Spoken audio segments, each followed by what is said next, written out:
Light wards away ignorance and paves the way for abundant knowledge. On this note, let's begin today's event with the old Indian tradition of lighting a lamp.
With the lighting of this lamp, we now embark on building a brighter and more sustainable future.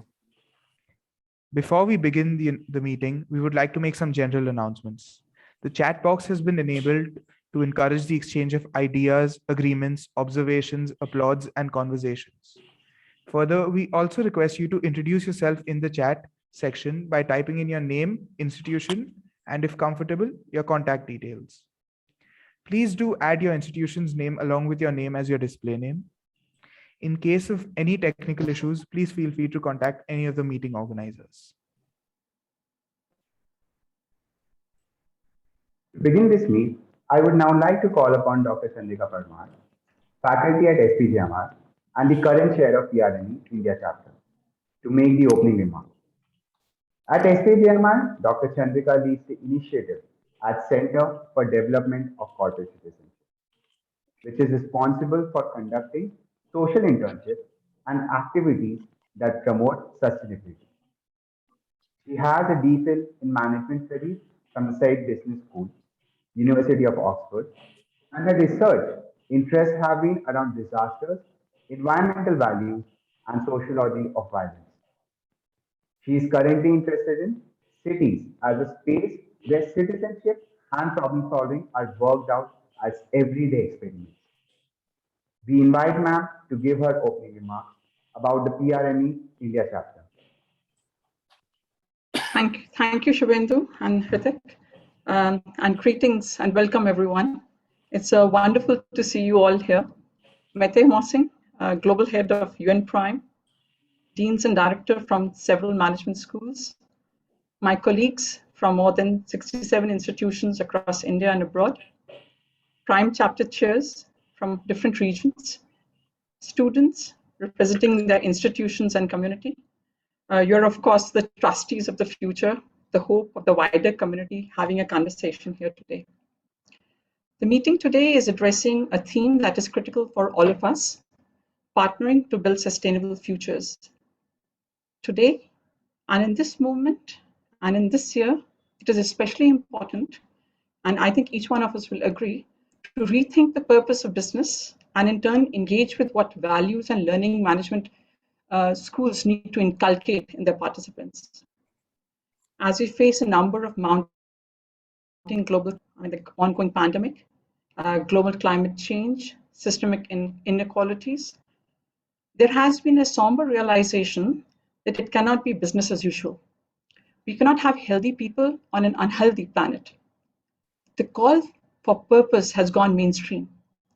There's an increasing call to re-examine the language of effectiveness, growth, productivity, efficiency that is taught in management schools if it comes at the cost of ecological degradation and inequalities.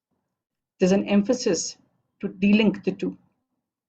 On a more positive note, we are also seeing renewed energies and call for collaborative efforts to confront many of these challenges.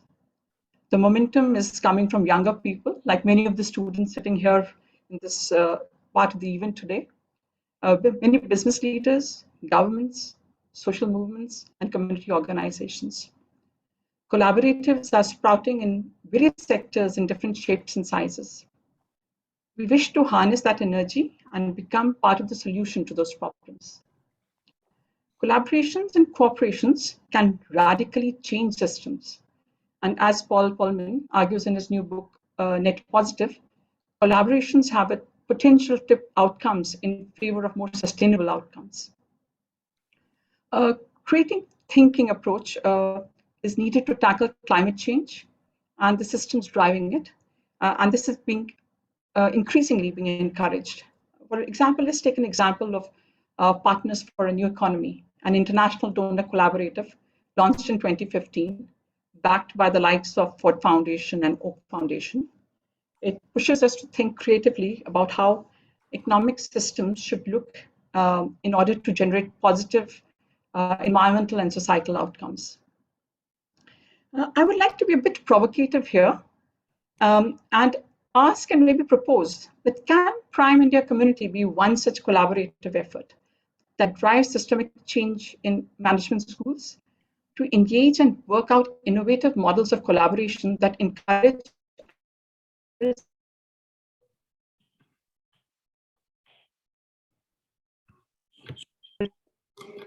in communities we touch? Can it that fosters inspiration where the meaning of wealth itself undergoes change, or at least us, India and the Prime community globally are doing stellar work individually in the domain of sustainability and inclusive society. I've maintained it for a while now that in India, the given context of inequities is a default setting that defines many of our schools. This was long before the Agenda 2030 came into being. A lot of institutions present in this e-room were, have been, and will probably continue to be engaged in trying to balance economic, ecological, and social issues. Each one of them inspires in a different way. In fact, in order to make changes within the system, and some people would argue that we need a lot of different people trying to make different changes, experimenting and nurturing their ideas passionately. But despite that, can we come together on a set of actions and practices to learn from and collaborate with each other? Can we find those spaces? As an academic community, we are trustees and an academic memory of the kind of solutions with which we hope to build and shape the future. I think one of the major struggles that we've had in the Prime India chapter over the years is to come together and collaborate on larger purpose in which we all believe. It shall continue to be our endeavor to build those collaboration and cooperation for a larger good. I think we need to see more partnerships in terms of developing pedagogy, sharing best practices, researching together, and perhaps, and I was talking to some of my colleagues yesterday, perhaps even in building metrics of social impacts that is specific to our region and that contributes to building a sustainable society. Partnerships among management schools, partnership with social sectors, with governments, with community organizations. With it comes the challenge of the curriculum. How do we create a mindset where the values of sustainability are part of the framework, a continuum, so to say, integrated from the personal to the professional? It's not just a cherry on the top, but an embedded way of life and living. Such an exercise demands rethinking not just a curriculum, but also our way of thinking and engaging with each other. It requires a reflection on concepts that we use quite uncritically, concepts like values, well-being, economics, and even terms like social sensitivity and CSR.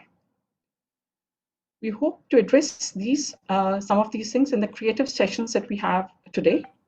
The nature of the participants addressing the questions emphasizes the plurality of our effort. I'm hoping that the next few hours will become a conversation, both tentative and meaningful, and yet hopefully playful. A celebration of ideas and actions, or what we call an adda of ideas with a combination of passion, gossip, entertainment, and facts. And this in turn should create a community that will engage in conversation and partnerships to enable a rethinking of sustainable futures. After the thinking and the discussion, at the end of all this, I hope we can get down to a conversation on how to move forward and to build collaboratives to make it happen. At the end of the day today, we hope to take up some of the issues of governance to create a community with shared vision and shared responsibilities. With this hope, I welcome you all again to the Prime India chapter meet today. Thank you. Thank you, ma'am, for those words of welcome. We all are also looking forward to a day full of engaging conversations and ideas. It is an honor to have amongst us Dr. Mette Mossing, Global Head of Prme. Ma'am, we understand that it is early hours in New York City. Thank you so much for joining us today. Thank you so very much for having me here today, and a warm welcome, deans, directors, professors, students, ladies, gentlemen. Good afternoon. I'm so honored to be here today and to be part of the Prime Chapter India's annual general meeting. It is a true pleasure to be here, and I'm impressed to see the amount of high-level people participating in this annual event. Like last year, I'm also very impressed by the program that Professor Chandrika Parmar has put together for all of us for today to engage in a conversation about the challenges and the potential of partnering to build sustainable futures. For the past 1.5 years, I have been privileged to head the Principles for Responsible Management Education from my position here in New York in the Global Compact Office. And it has indeed been a privilege to, you could say, travel the world and to meet the many constituencies, the many stakeholders, the many chapter chairs, and the many signatory schools that are partnering and that are the cornerstone of the Prime movement. You may remember that Prime was institutionalized and established back in 2007 by the then Secretary General Ban Ki-moon. Today, I'm proud to say that we have the strong support from the current Secretary General, Antonio Guterres. If you listen to the Secretary General's words when he travels the world and when he talks to the constituencies around the world, he is very often mentioning the importance of leadership and of leadership education. He's reaching out to leadership education, our business schools and universities to address our responsibilities and our sort of support for reaching the Sustainable Development Goals. And I do think we indeed have a big responsibility, and that Prime in particular has a huge responsibility and a huge potential to assist in this important journey. Today, you are part of a large global network with more than 800 signatory business schools and universities around the world. We are organized in 17 regional Prime chapters, and I'm also proud to say that just this year, in 2021, in the middle of a global pandemic, we have re-established and newly established 6 new chapters. So we are now part of a group of chapters that also host chapters in Africa, Iberia, Eurasia, including Russia, Poland, and ASEAN. You are also part of, and some of you are participating in the 9 working groups that Prime has also in its family. So we have thematic working groups with professors from all around the world working on sustainable finance, on climate change, on gender equality, on business and human rights, and a number of other important areas. We also proudly have a group of champions working on the so-called SDG blueprint, a tool for faculty to share curriculum, to share research, and to share how we partner with each other in our schools. And I'm very proud about this particular work, and I think that I've been a professor for many years, and just remember 15 years back, for example, the idea of exchanging curriculum was much more difficult. Many schools were not willing to share their curriculum with other schools because it was seen as their competitive advantage. Today, we are in a much more sharing spirit, I'm happy to say, and the Prime SDG blueprint is indeed an evidence of this. I asked my team some time ago to let me know how many students do we actually have in our immediate network. If we take all the 800 plus schools around the world, how many students do we have? And the number is 3 million students. I'm not saying that we are reaching 3 million students with our teaching, with our research, with our partnership programs, but that is the number of students who are on an ever ongoing enrolled basis, the number of students we have the responsibility to educate. So that is a huge responsibility, and I'm happy to see so much that is being done to help advance our students' knowledge and the way that they engage with businesses and other stakeholders on this journey. I'm also happy to say that we are growing community even in the global pandemic, and never has it been more important that we partner, that we collaborate. Some of our colleagues said to me the other day, have you noted how the business school curriculum, how the leadership curriculum has a definition of success that almost carries a kind of a warfare-like language? So he made me sort of think about some of the textbooks that talk about fighting back, defending, attack, win the battle, capture, 5 forces driving industry, competition, competitors. And he was saying to me, in a time where we're talking about businesses and the sustainable development goals and partnering, should we not introduce a definition of success and the language of collaboration, together, partnering, co-creation, experimentation, and learning together? And for me, I thought it was a striking observation, and I've been looking a little bit into some of the textbooks, and I do see that the definition of success sometimes does not encourage our students to think partnering and collaboration as the definition of success. So I'm very happy to participate here today and to listen in to the language of success as one of partnering. Thank you very much for having me today, and I look forward to being part of this. Thank you.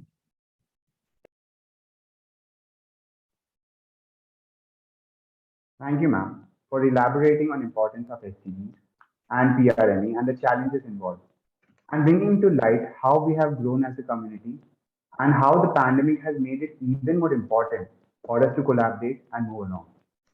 Under your leadership, Prime has seen a new momentum, and we look forward to your guidance. We would now like to invite Dr. Harivansh Chaturvedi, Professor and Director at BIMTech, to speak on PRME for collective action, being responsible citizens and institutions. BIMTech has been an active member of UN PRME since 2008, and Dr. Chaturvedi himself has more than 45 years of experience in teaching, research, and academic administration. Being a renowned management educationist, he has been deeply involved with national bodies like AIMA, NHRDN, AIMS, and the Indian Management Conclave. Let's invite him to take the stage. Thank you, Shubhendu. My heartiest thanks to Ms. Mette Morsing, Head of PRME at Global Compact, for lending her support to the PRME chapter of India. It is heartening to know about the progress of PRME at global level. I am also grateful to Dr. Chandrika Parmar for giving me this opportunity to put my thoughts to my fellow community. I know that many of my friends, deans and directors, senior faculty of B schools, they are part of this conversation. I vividly remember the first meeting of PRME Asia Forum, which was held at SPJIMR Institute of Management Research in December 2018. I could meet some of the thought leaders of India from academic world and social sector. I remember I met Dr. Ashish Nandi and famous singer from Tamil Nadu, Dr. T.M. Krishna.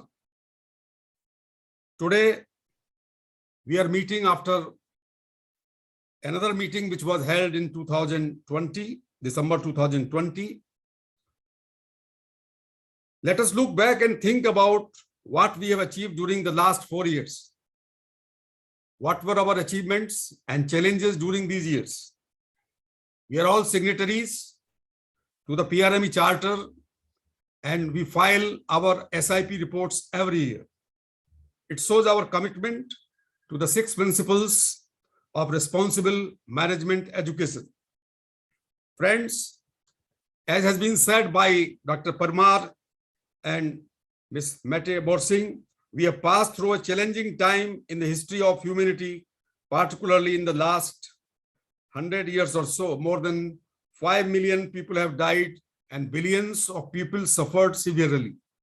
It is the collective action of governments, society, and scientists which have saved humanity from the worst kind of health disaster and disruption in the global economy. But one thing is sure, that global pandemic has put a big question mark on the current models of economic growth, governance, and the working of big corporates. You know very well that COVID-19 is not the last global pandemic. In the future, we shall continue to face significant epidemics, natural disasters, and challenges related to global warming, economic inequality, and disruptive technology. We are on the cusp of significant changes worldwide and in India too. There is greater realization among big multinational companies that the old model of stakeholder capitalism has lost its relevance, and they will have to shift towards stakeholders capitalism. We can call it conscious capitalism, or can call it with any other name. During this decade itself, we are likely to see significant changes in business, government, and society. But here we find a dichotomy that the business world is moving towards sustainability and responsible business, but the global community of B School has not realized it fully. There are 15,000 plus B schools globally, but only 800 B schools have signed with PRME. In India, there are 3,000 plus B schools, but only 50 are enrolled with PRME Chapter India.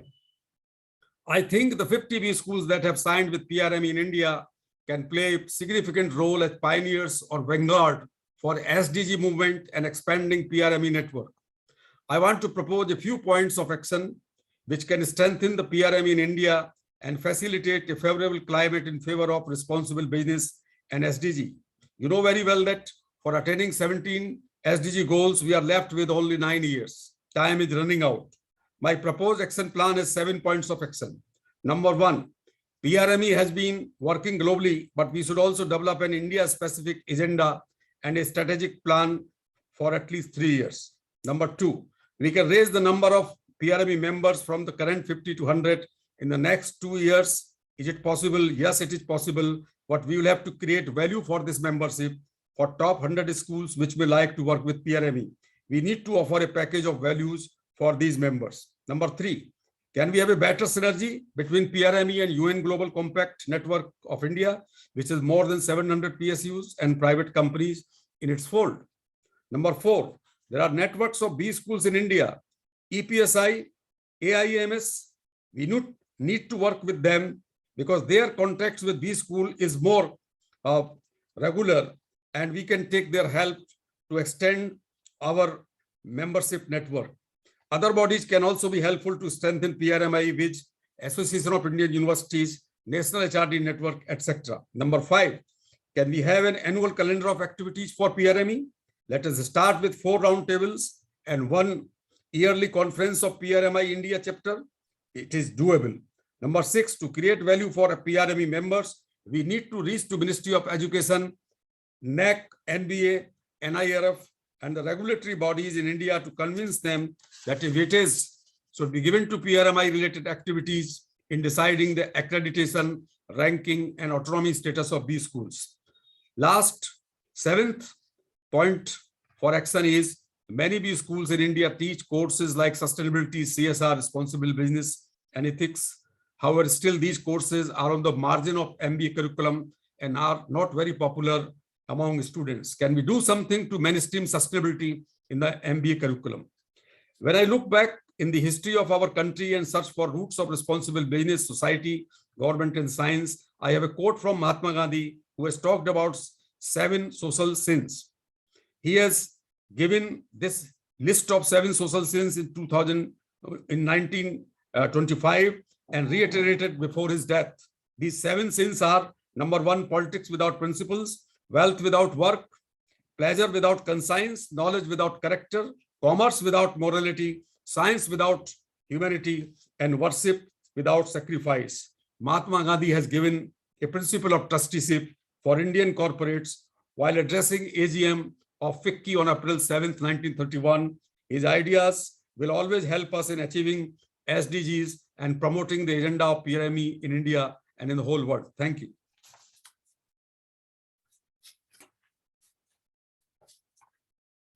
Thank you, sir. Those were indeed inspiring thoughts. Your 7-point action plan seems very enterprising and innovative. I am personally excited about the collaborations of these schools in India. It also sets the ground for our next dialogue. Responsibility towards the environment and towards building sustainable futures is one of the most important challenges we face today. The vision of our deans is a critical part of how this will be institutionalized in curriculums and institutes. Several of them are gracing the event today. We are grateful for your presence and leadership. We would like to invite some of them for a dialogue moderated by Dr. Mette Mossing. Most of us know Dr. Mossing. She needs no introduction. Under her leadership, PRME has seen a new energized momentum in promoting issues around the PRME agenda. Dr. Mossing brings research and knowledge on responsible management education and sustainable development from the classroom to the boardroom of management schools. She has been a professor of corporate social responsibility at the Department of Management, Society and Communication at Copenhagen Business School since 2007. Dr. Mossing has founded one of today's largest management scholar research centered in Europe and co-founded the Academy of Business and Society in Brussels. She has been engaged in PRME since its establishment in 2007, including as PRME Nordic Chapter Chair. On the panel, along with her, we have Ajit Parulekar, the Dean of Goa Institute of Management, Madhu V. Raghavan, the Director of Prme Manipal, Shailendra Singh, the Director of IIM Ranchi, Suresh Ramanathan, the Dean and Principal of Great Lakes Institute of Management, and Dr. Varun Nagaraj, the Dean of SPJIMR Institute of Management and Research. We request Dr. Mossing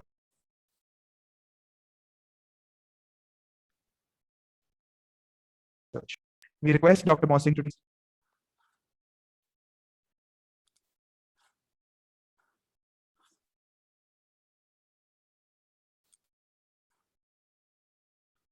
Looks like Ritik was facing some network issues.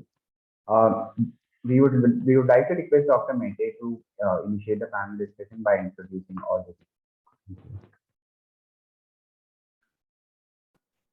Thank you very much for this warm welcome and this warm introduction. I'm honored today to have with me here a prominent panel, a high-level panel of much experience and ambitious deans, presidents from India with regards to the SDG agenda. This is indeed a panel with a background firmly anchored in India and in Indian networks across the country. But it is also a high-level panel who brings a comprehensive international experience.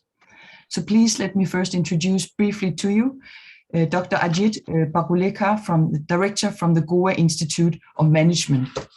So Dr. Ajit Parulekar is the Director of the Goa Institute of Management and has been with GIM for 20 years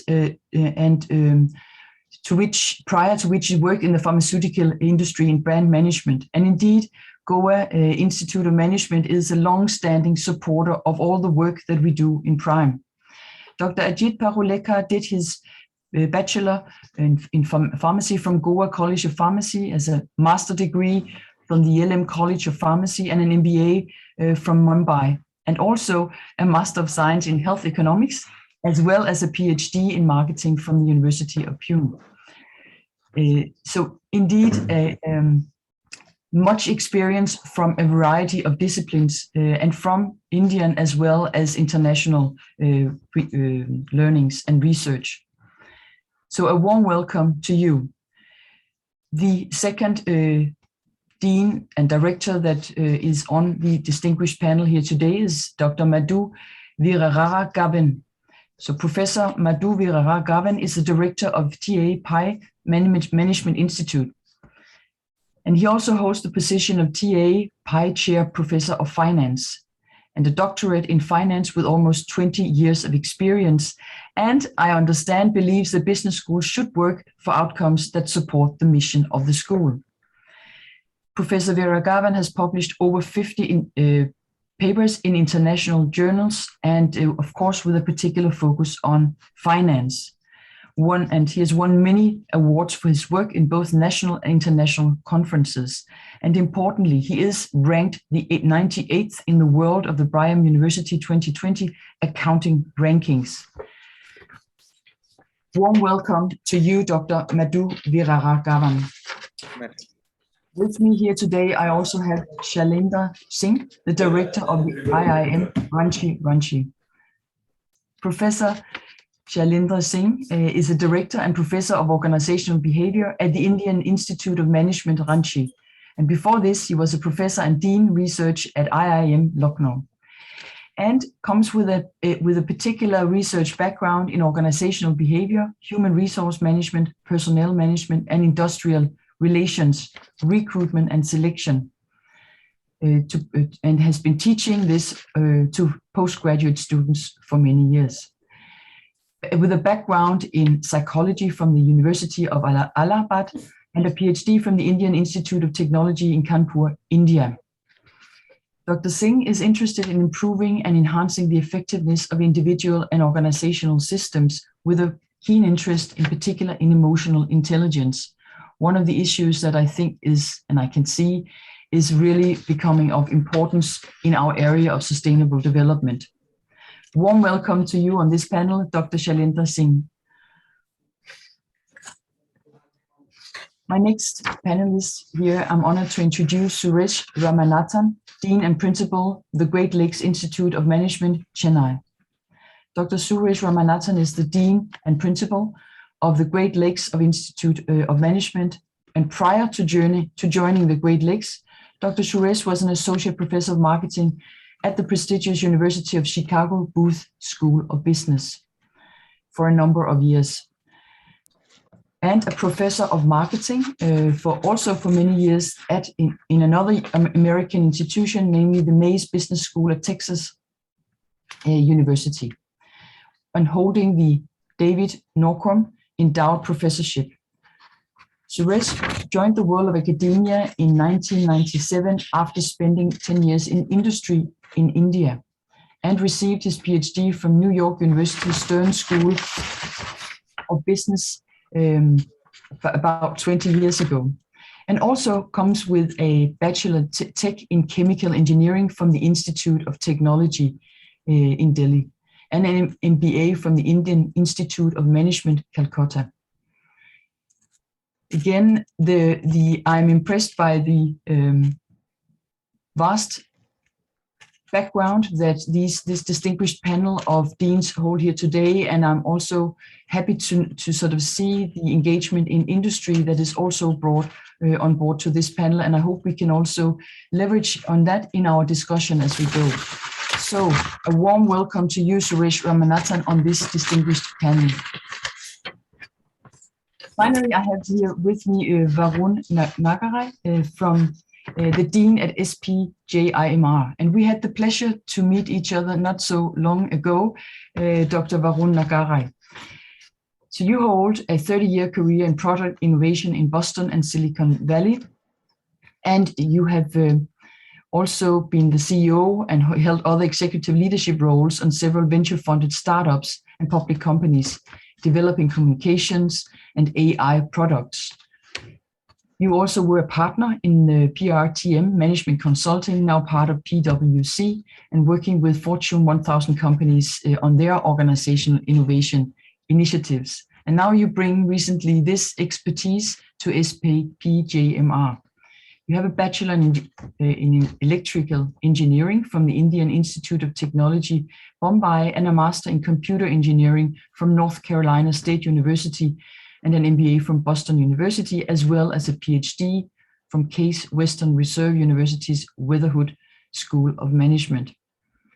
So a warm welcome to you, Dr. Varun Nagarai, also to this distinguished panel. So I'm honored to be asked and invited to chair this panel and to lead the discussion here with you on our important partnering subject here for today. And I would like to ask each individual panelist here to start off with a few moments on you for reflecting about the importance of partnering and about the importance of partnering for the Sustainable Development Goals, but also for partnering as deans, as presidents of important universities and schools in India. And I would like to invite you, Ajit Parulekar, Director of Goa Institute of Management, to lead us for a few moments to talk about this importance of responsible management education and the Sustainable Development Goals in our work and in our mission as business schools and universities. Please. Thank you, Mette.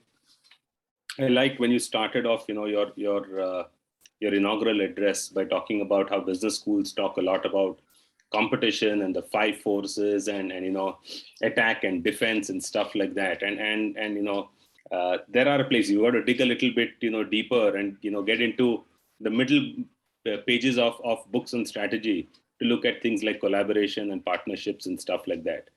And very clearly, I think SDGs, we've got to reach somewhere close to, the goals for 2030. The only way forward is going to be if there's going to be shared best practice, if there's going to be partnerships, collaboration, and stuff like that. I do think there's been a lot of progress made, and some of the benchmarks of progress made are the fact that today a lot of the leading, at least as far as business schools are concerned, a lot of the leading agencies that are kind of nodes for partnership for business schools, all of them are speaking the same language. So today, AACSB, AFMD, for example, both of them on their lead accreditation standards now are talking about societal impact and engagement. If you look at the positive impact rating is basically all about that. Today, if you look at the membership in PRME, the Global Compact, SDSN, Global Business School Network, GRLI, I think all of these are basically talking about the same conversations. The last couple of, so this is one conversation about societal impact being and responsibility being important. The other side is also, asking business schools.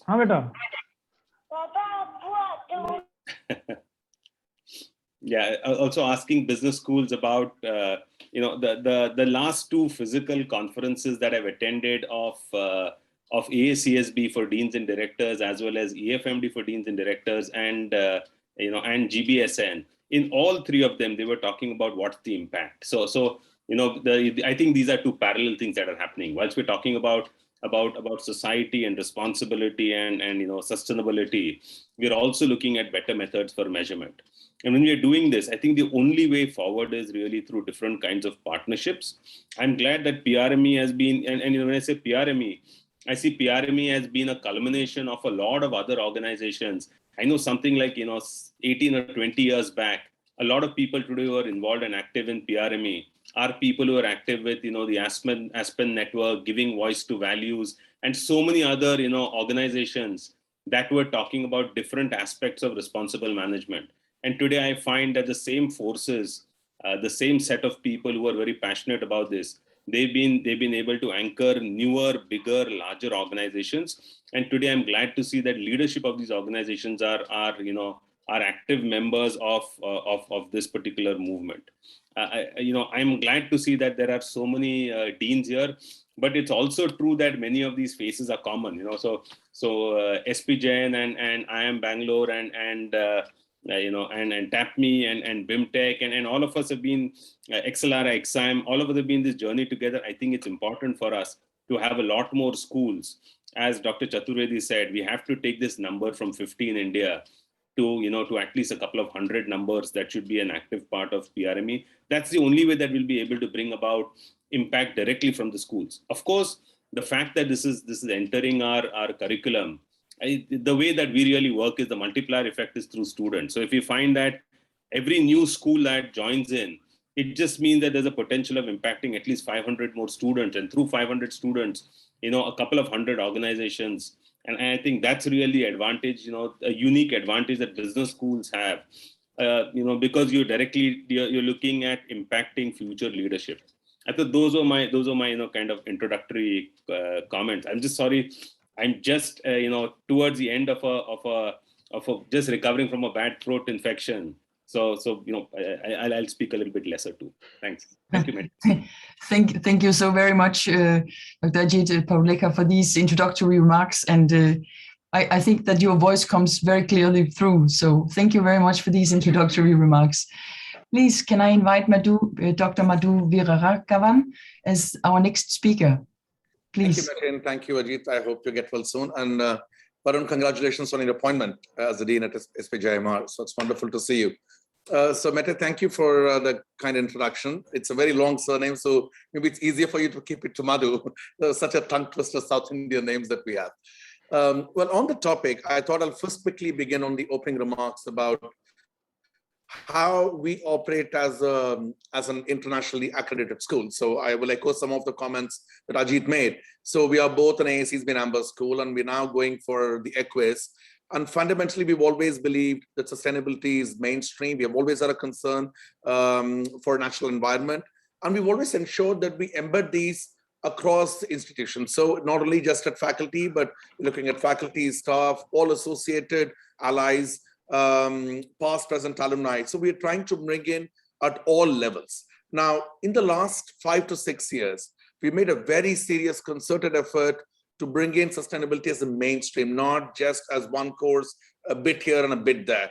It's been absolutely front and center into the curriculum that we've been building. And I think we've been reasonably successful in doing that. Of course, a long way to go. I'm sure we'll have the opportunity to talk about it a little bit later in this afternoon's session. Now, on to the point that you spoke about partnerships, which is the theme of the session, is we, of course, take partnerships and collaboration quite seriously, and that Cs and ASCs, I always say, business schools compete on so many different parameters. But there is a time we should also think about collaborating. There is nothing more exciting, at least to me, than have an opportunity to collaborate on a fantastic theme such as this. So our engagement, of course, is based on the core values of Prime. We have several initiatives at this point ongoing. Again, I can highlight those examples a little bit later in the session. For instance, we work with GARP, the Global Association of Risk Professionals. We work with the SHRM, HPS Mark. So a number of other partnerships with SOTON, Max Planck, and all of these institutions also have sustainability, or at least deeply committed to sustainability. So today, what I would like to see is maybe during the conversation, we can talk about how, as champion schools, how as Prime schools, schools that are really concerned about environment, how we want to have a greener world, inclusive space. Perhaps we can work with organizations, we can work on programs, maybe a certificate program, or sort of, we can develop a small module where we can work with leading corporations, non-governmental organizations, bureaucrats, ministry. I mean, there's a whole lot of work that needs to be done in this space. And I'm sure that the panel that we've got today, if all of us come together, we can absolutely make a profound difference to the space. So I will leave at that, and I'm sure I can talk a little bit more after everyone's made their opening comments. Thank you. Thank you so much for this encouragement to partner and to maybe even continue this dialogue in this panel here on how do we actually do this, and perhaps even develop a certificate together. Thank you so much for these introductory remarks. Now it's my privilege to invite Shailendra Singh from IIM on the stage for a few introductory remarks. Please.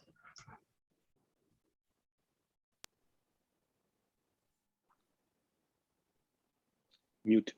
Dr. Singh, you're muted.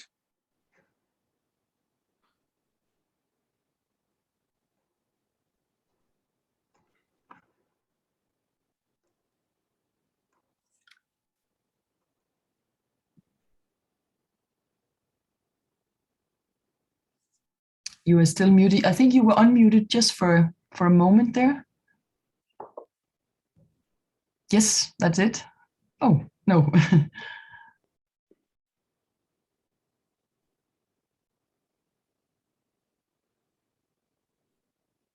Yeah, that looks now audible. Right. Yes, Okay. we can hear you loud and clear, please. Yes. So thank you, Moxing. Thank you, learned panelists. I am attending this program for the first time, this conference.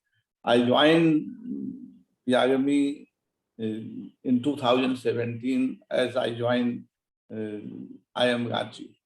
Prior to that, I was with IIM Lucknow. As far as collaboration is concerned, that's something goes very central to management education. It is all about the collaboration between students and alumni, collaboration between student and the faculty, collaboration among the students, collaboration between institution and the industry, collaboration between multiple stakeholders for getting value. We have all talked about sustainable value. So we can get that sustainable value only through collaboration. We put planet, people, profitability in that order. People should aspire while working. As far as Ranchi is concerned, what initiatives we have taken in collaboration, I can talk about. First, we are rival dominated state. So we have, as an institution, started a center called Birsa Munda Center for Tribal Affairs. And there we are trying to collaborate with people at the grassroots. We have formed and led several self-help groups. We are training so that they can generate sustainable income for their survival. At second level, we have started collaborating with multiple startups so that we can generate more employment. Like the issue is whether we can create jobs for people as many we are having hands in country. And collaborating with the startups and getting more and more employment, that is what is the priority of the country, that is what is the priority of the state. So we have done that. We have also, during pandemic, collaborated with the state as well as many NGOs so that the management of this pandemic can be easier. Our students actually developed a benchmark and measurements for pandemic growth and development and how that can be arrested. We, with the collaboration with the state, try to help community during those lockdown time to survive. Now, collaboration is at national and international level. Pandemic has also provided opportunity to meet like this kind of forum where we are having dialogue without physically traveling. So that has been another avenue.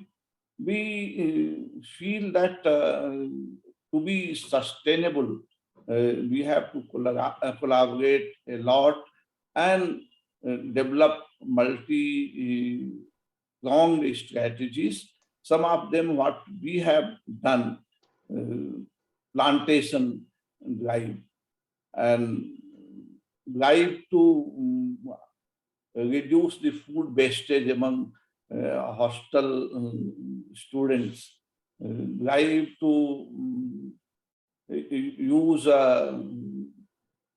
only cycle and other kind of conveyance so that less and less carbon footprints are produced.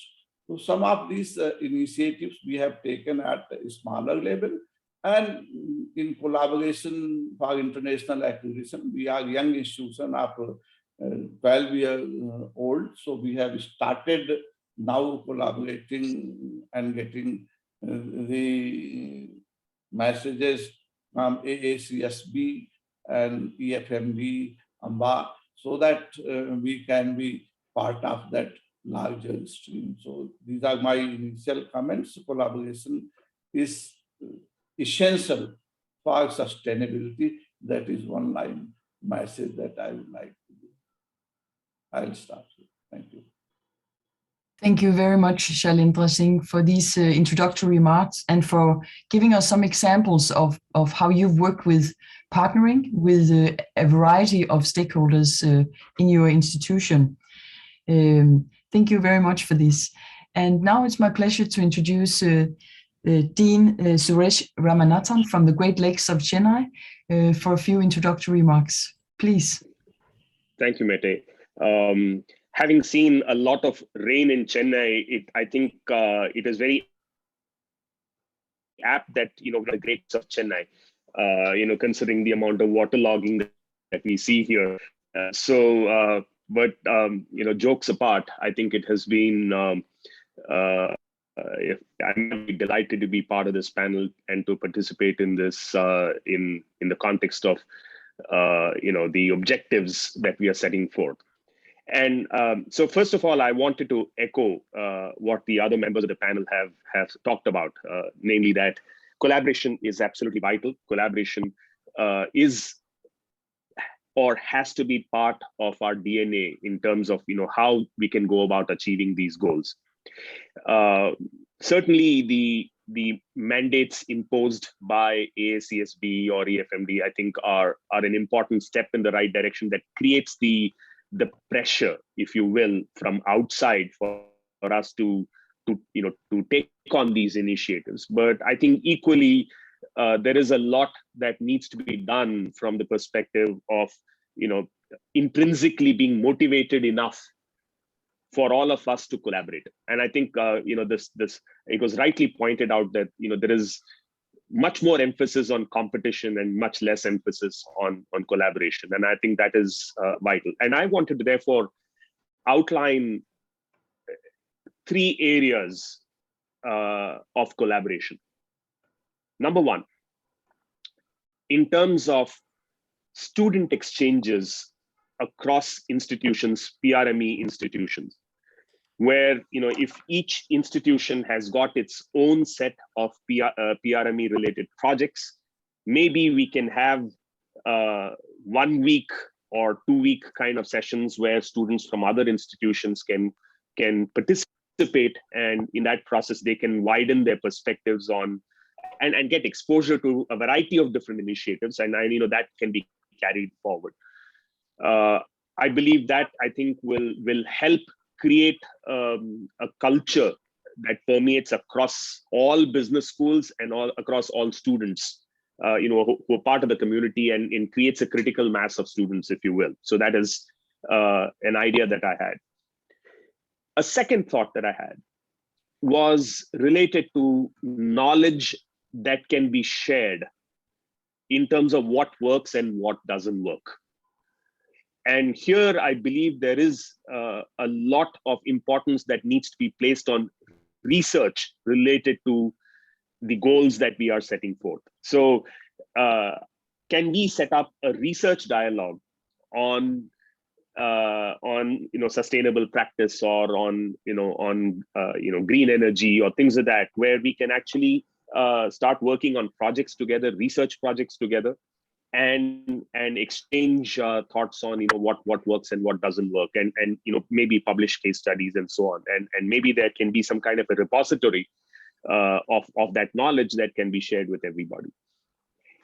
And the third idea that I had was we need to put our money collectively as well as individually in terms of funding initiatives in these areas. At Great Lakes, we have an incubator. Jointly together with the Atal Innovation Mission, we have one of the few incubators that the government basically brought in. And one of the core areas for as a focus for us is actually energy tech as well as environmental related issues. Anywhere where technology can be leveraged for the benefit of mankind, also with related to any initiative related to social welfare. So these are things that we are using the brain power of young entrepreneurs or would-be entrepreneurs to actually start leveraging technology, AI and deep tech and so on to actually to try and create solutions for mankind. And so I think again, a single institution may not be able to take something so ambitious on in full force, and maybe there can be a green energy fund or sustainable practice fund that is created jointly with PRME, and maybe all the partner institutions can contribute something. I'm just thinking aloud here. If there is some way where we can actually facilitate ideas and actually help them take root, and that I think might actually benefit society as a whole, and that might accelerate some of this. The fourth point I want to make once again is related to the aspects of collaboration, and part of it is in terms of the partner institutions that you can work with, right? And apart from the business schools themselves, there are other like-minded organizations that might actually have a lot to contribute.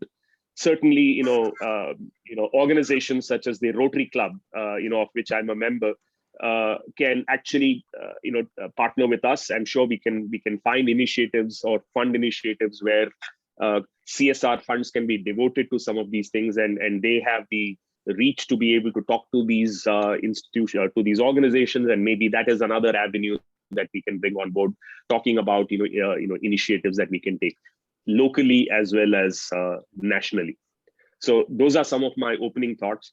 But what I would really like to say is, I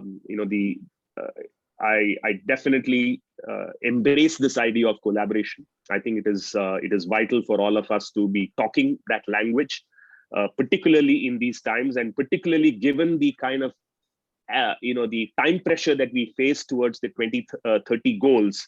I think collaboration is vital now, more so now than ever. So I will leave with these opening thoughts and pass it back to you. Thank you. Thank you very much, Suresh Ramanathan, for these also very concrete ideas about how can we actually partner into the future. And I really love your idea about a joint fund across institutions for the purpose of entrepreneurship and for supporting initiatives. I think that is a daring suggestion here, and I really appreciate it. Thank you so very much. Now, lastly but not leastly, I'm happy to hand over to Dr. Varun Nagaria, Dean at SPJIMR. Please. You are also muted. My bad. Sorry. You can do 2 years on Zoom and still be, a total idiot when it comes to this. Sorry. Well, a warm welcome anyway. Yeah. Well, thank you. Thank you. I sort of picked up on 3 ideas, and I wanted to focus on what is achievable in 1 year, right? Of course, we all want to collaborate and so forth. Some things are long-term ideas, some are conceptual and so forth.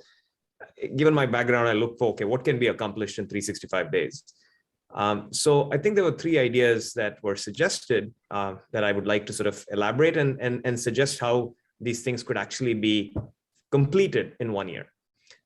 So Ajit, for example, talked about the need to take our membership beyond 50 to a bigger number. I think that is a very reasonable goal to have and say, can we exit the year? Can we exit next year with 100 members? In which case, perhaps each of the 50 members has a specific job of bringing on one other member institution into the fold. So something like that would be a very tangible way of increasing our membership from 50 to 100. And I think that could definitely be done in 1 year. Then there was a suggestion that Madhu had that I wanted to pick up on, which is a notion of, could we put together collectively, and perhaps it is just the 5 people on this panel, perhaps it's more. Can we put together a responsible management module, an online responsible management module that is co-authored and co-taught by some number of institutions from here, and put it out through a management development type of platform? And these management development platforms, insist on a 50% revenue take. I'm sure we could negotiate it down for a good cause like this, and turn it into sort of a revenue neutral kind of an opportunity, wherein a half a dozen schools who all have thoughts get together, we collaborate to come up with perhaps a 6-session, 12-session certificate program in responsible management with the backing of the UN PRME. So Mete, this would be a program that you, for example, might certify as UN approved, and we would provide a 6 or a 12-session PRME module, or a PRME certificate program on one of these edtech platforms. I think that is a very tangible thing that could be completed in a year's time. And of Suresh's ideas, the very first one he talked about, a way of making that happen within a year is universities in India in particular have this concept of cultural festivals, or cult fests as they call it. And they tend to be around different themes or different ideas. I think having basically a fest around PRME, I think is a doable one. I'm positive that each of our colleges has a club already, that focuses on this topic in one manner or the other. It would not be hard for the PRME leads within each of these schools to basically connect the student clubs with each other. And within 12 months, honestly, have a sponsored national PRME event for students that could rotate between different schools. So I think these 3 ideas of getting to 100, of launching essentially a management development certified module, a UN certified module, and having a cult fest, I think are 3 very, very tangible things that could be done in 365 days.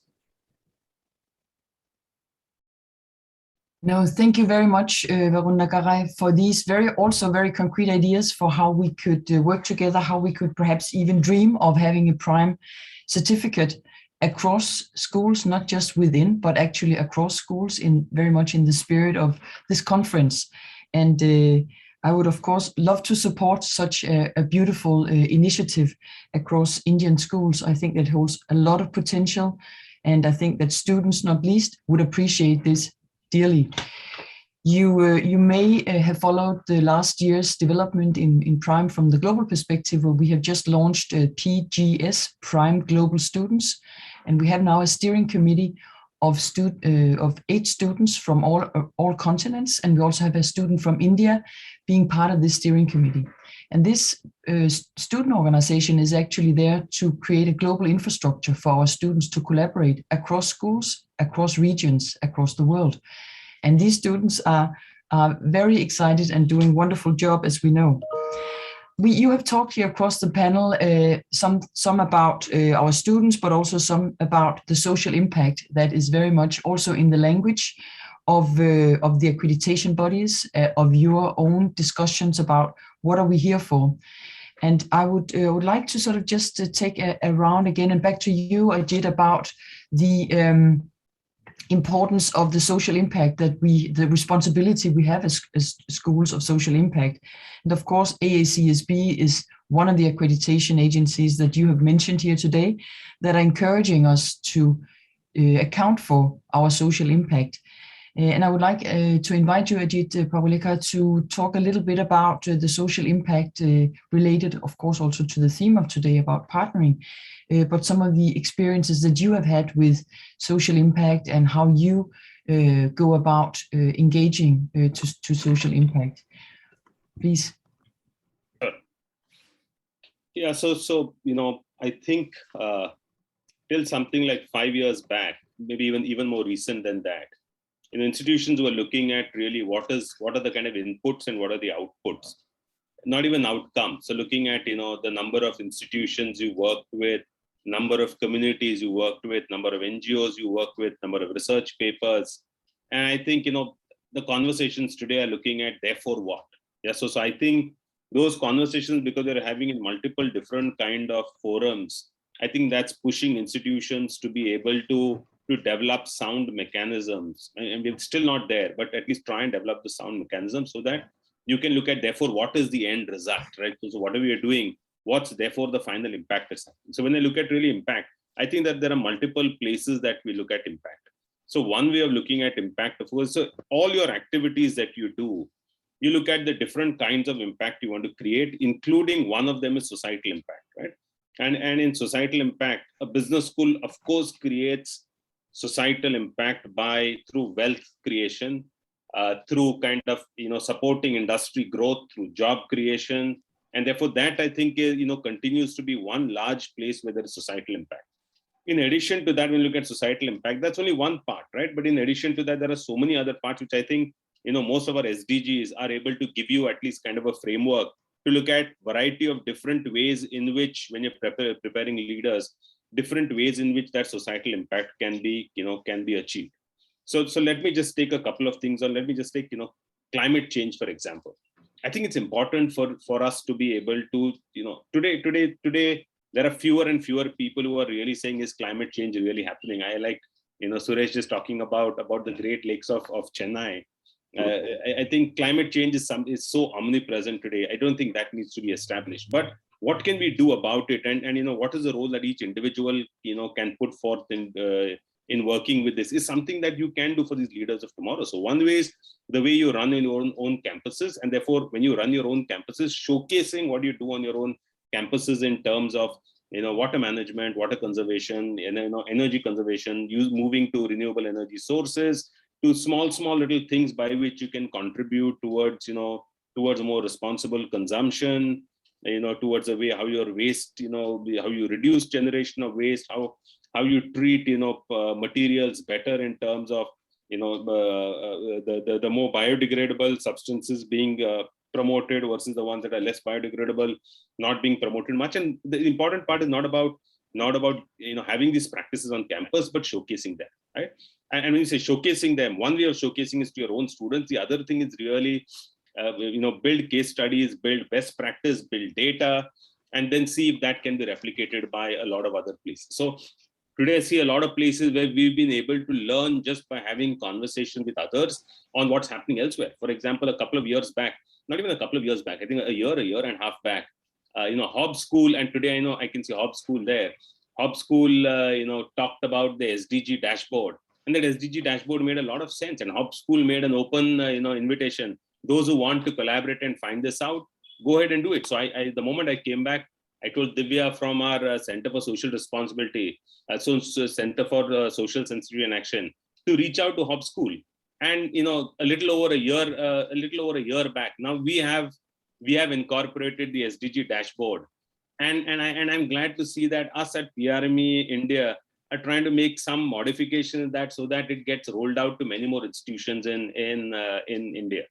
I do see that our experience in a little over a year on incorporating the SDG dashboard, it's not very easy. We've not perfected it, but we've done that first step. And I see from that first step, our ability, therefore, to be able to put a metric to our social impact, and as a result, have a feedback loop that helps us therefore to plan actions in the future, saying, this is what we did, this is what the impact was, this is what we did, this was difficult to measure, and therefore this is what we probably need to do to be able to do the measurement better. Kind of, when you look at the AACSB has this whole assurance of learning framework where you're kind of doing, the closing the loop. I think that's something that it allows you to do when you are putting in place ways in which you can measure your research, measure the kind of teaching contribution you do, measure the kind of outreach programs that you do. And then I think once you do that, you're able to see what are the gaps that come in there. I think initially major of the gaps are going to be measuring impact. I mean, you're able to measure. So for example, we're able to measure impact at one level in terms of what did we do to a school, but then we'd like to go to the next step and see, therefore, what did we do to the students who passed out from that school, and what are the kind of impact they had in the families that they are part of, is what it pushes you to do the next time. I think, that's something that I should talk about. And of course, the participative and, the partnerships and collaboration here is, we've learned from so many other institutions, and everything is, therefore, it's incumbent on us to be able to share in whatever way possible to other institutions, so that ultimately, the end objective of achieving at least some of these SDGs, we reach a little faster there. Thank you. Thank you very much for these reflections about societal impact and how we can not just do it, but also account for it in the way that is being reported to different stakeholders. Of course, the accreditation agencies are important, but of course, we report to a lot of other stakeholders as well, as you also allude to. So I would like to hand it over to you, Madhu Viraragan, and also talk a little bit about social impact, but also about some of the ideas that you have heard here on the panel about a potential for collaboration on a certificate, for example, or a joint fund, and also the possibility of growing the Prime network across the many, as we learn here, more than 3,000 schools across India. Please. Certainly, Mate, thank you. So I'll make a few quite important points. Number one is you can measure social impact different ways, but one way to look at it is, does it address a local or a sort of global community? And I want to talk a little bit about how we do this. So at Prme, we have a Center for Inclusive Growth and Competitiveness, which is run by my colleague Ishwar Haritas and Prme Venkat. Two of them run the center. And we're sort of we're working with a lot of stakeholders around the local community in which we live, right? Udupi, for example. So there is the center actually does profound work in this area. And we're now moving into a much larger space, almost a 500,000 square feet area in Manipal, where we're going to look at a lot more sustainability related activities. That is one aspect. The second aspect is to look at, how you would bring it to a classroom, because our concern is, yeah, we can do all of this stuff, but tomorrow these students, and Suresh and Ajit spoke about students coming into the MBA, PhD programs. They're all going to be in the workforce at some point in time in the next couple of years. And at some point, they're going to be heading organizations. So if you don't give them the grounding right now, when they are in the school, in the B school, then listen, economic viability is certainly important, but we want you to also think about sustainable world. We want to have a greater planet where everybody can live, and we want to have a greener planet. So we want to be able to talk about sustainability to them. So we have a course called SEVA, Society, Environment, Values, and Attitude, where we ensure that every first-year student works with the community, and there are 50 projects we do each year. So in the last 5-6 years, we've done almost 250 projects. Of course, they're not large projects. They are definitely small. But the idea is we continuously engage with these different stakeholders. It could be farmer organizations. It could be about menstrual hygiene. It could be about pregnant mother and nutrition. It could be about sewage plants in Udupi. It could be about promoting a new or creating market access for a specific product. These are very specific business problems the society has, for which we are able to provide a solution. I think we're doing a terrific job. And if I can just go back to Varun's point about the fest, I think it's a brilliant idea. And I can immediately say to Varun and everybody else on the panel that from Prme side, it is all systems go. We would definitely be committed to do that, because all of us should be able to showcase the projects the students are currently working on. So on that matter, it's a very big yes from us. The second point I wanted to add was, which Suresh mentioned about Meta, was about research.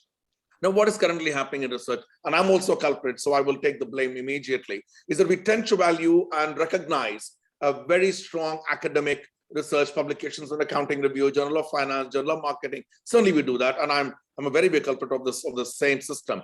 But, do we really now value research, which is also sustainable in sustainability research, climate research? It's just picked up, but not many business schools are actually looking at faculty or even tenuring or promoting faculty in this area. So I think what we should certainly do, if I can go back to Colin Meyer at Side Business School Oxford, he spoke about creating data sets. One way, Matthew, we could do in India is to have a portal where we can actually create excellent data sets. Maybe that's climate change, maybe it's energy, renewable energy, maybe it is on materials, any of these areas that have direct impact on the environment, and perhaps look at joint research work between schools. I think that would be a very useful way to do. And I'm also fully supportive if all schools are in. I'm fully supportive of setting up a fund, which could be seed money funding for joint projects between faculty of different schools. I'm all for it. The final point I wanted to add was at Prme, the Center for Inclusive Growth, also looks at every research article that we publish, and we map it to which of the SDGs we can link it to, right? And we actually tell faculty, listen, you're doing this work on climate research, you're doing this work on weather, you're doing this work on something on supply chain logistics. This works in very nicely. So we are also trying to promote research in the area of sustainability, sustainable finance, for instance. We're setting up a new award, separate sort of cash funding for faculty, initial sort of funding to get started in this area. And the final point I wanted to make was about practice. To us, it is a 3-tier system. This has to be at curriculum level. It has to, sustainability has got to get into research. It also has to get into practice. And that, for that very reason, I sort of said to Varun and others that, if we can all come together and with the support of UN, Prime, Prme, and have an excellent module, a 6-session, 12-session device-to-device module where we can train recruiters, we can talk about companies, we can inform companies why and how they can create a sustainable world. I think that is absolutely important. And at Prme, we are certainly front and center, 100% committed to ensuring that our curriculum, we have to make very, very big changes. Program changes have got to happen. I'll give you one example of what Rotterdam is doing. I'm sure all of you are aware of it. So at the MBA admission, they ask, what will I do to make a positive change? This is asked of every applicant at Rotterdam. And when they get into program, into the Rotterdam MBA program, they have to say, I will statement, right? How would I make a positive change to this world? I mean, it is important. Otherwise, students take one course on sustainability and that's all they know. I mean, look at Equus. They now talk about, governance, ethics, and part of value and strategy. So to me, this is an absolutely important area to collaborate. And as a school, we are 100% committed to it. Thank you. Thank you very much for this commitment, this support, and also for these taking some of these ideas further. And in your case, Madhu, also to point at the potential for sharing a data set on research. So many data sets are generated individually or within a discipline or within a school, but not shared. So I think it's a beautiful idea. It will take some logistics, but it can definitely be done if we're willing to share that data. And I hope that is the spirit of where we're going very much in the future. Again, as I said before, it's not been the spirit of the past, but I think that also what you have emphasized here so eloquently, and that is that there is a necessity right now, and we see that, and more colleagues see that. But also thank you for taking it, from the organizational institutional level, but also pointing to the individual students at the individual level commitment, and that this also matters a lot for that stimulating exactly that spirit. So I would like to invite you, Shailendra Singh, to comment a little bit about what you've heard on the panel here and about some of these great ideas about generating collaborative projects, research certificates on education, and a FEST, and some of the, perhaps even a joint fund to stimulate more collaboration, to stimulate more entrepreneurship, also amongst our students, but also for us as institutions. Please, over to you. Thank you. Let me say that collaboration will lead to social impact. What has been done here is a example and evidence of that students will be interacting, students will be collaborating, and in fact, Pan IIM and other business schools are having student interaction on various kind of events. So Prme can be one. We at IIM Ranchi, as I has already said, that have done multiple social impact projects, including what is a Government of India initiative called Unnat Bharat Abhiyan. IIM Ranchi takes and adopts 5 villages every year, and where all our students go, plunge, take survey, try to identify various kind of problems that village is having, and they try to empower the villagers themselves how to solve the problem themselves. And Jharkhand is a water scarce state, so lot of initiatives have been taken by the students where the water scarcity problem had been solved by the help of students within the community. Another great project was taken by our student community, that is menstrual health, awareness of menstrual health. And one of our community members have also been rewarded by Mr. Akshay Kumar, and he has been termed as a bad man of Jharkhand. So such kind of initiatives has already been taken. And sustainability thing, let me just say, I hail from institution called IIM Lucknow, which has management of sustainability as full-fledged 2-year MBA program. So in each year's module, sustainability has been included as a part of curriculum, where students know what will be the input processes and then outcomes. If they are making X input, then what will be the outcome if they go through the processes. So institutions are aware. They are also trying in their way to make the make the curriculum as well as the work with the full consequence of positive consequence of sustainability. IIM Ranchi has taken up multiple projects where sustainability has been incorporated as a part of various syllabus, because we are taking ACSB as a one of the accreditation, where we have thought that this UN initiative should also be incorporated as part of our curriculum. So I stop here. Yes, no, thank you very much. And again, thank you very much for pointing at actually, you know, the way that our students are, the way that we encourage our students to be that and help us, you could say, be that social impact in the local communities. I think that I'm always impressed with the amount of work that our students are doing, the amount of engagement our students can do for the local, but also wider communities in actually not just learning for themselves, but also contributing to the local communities.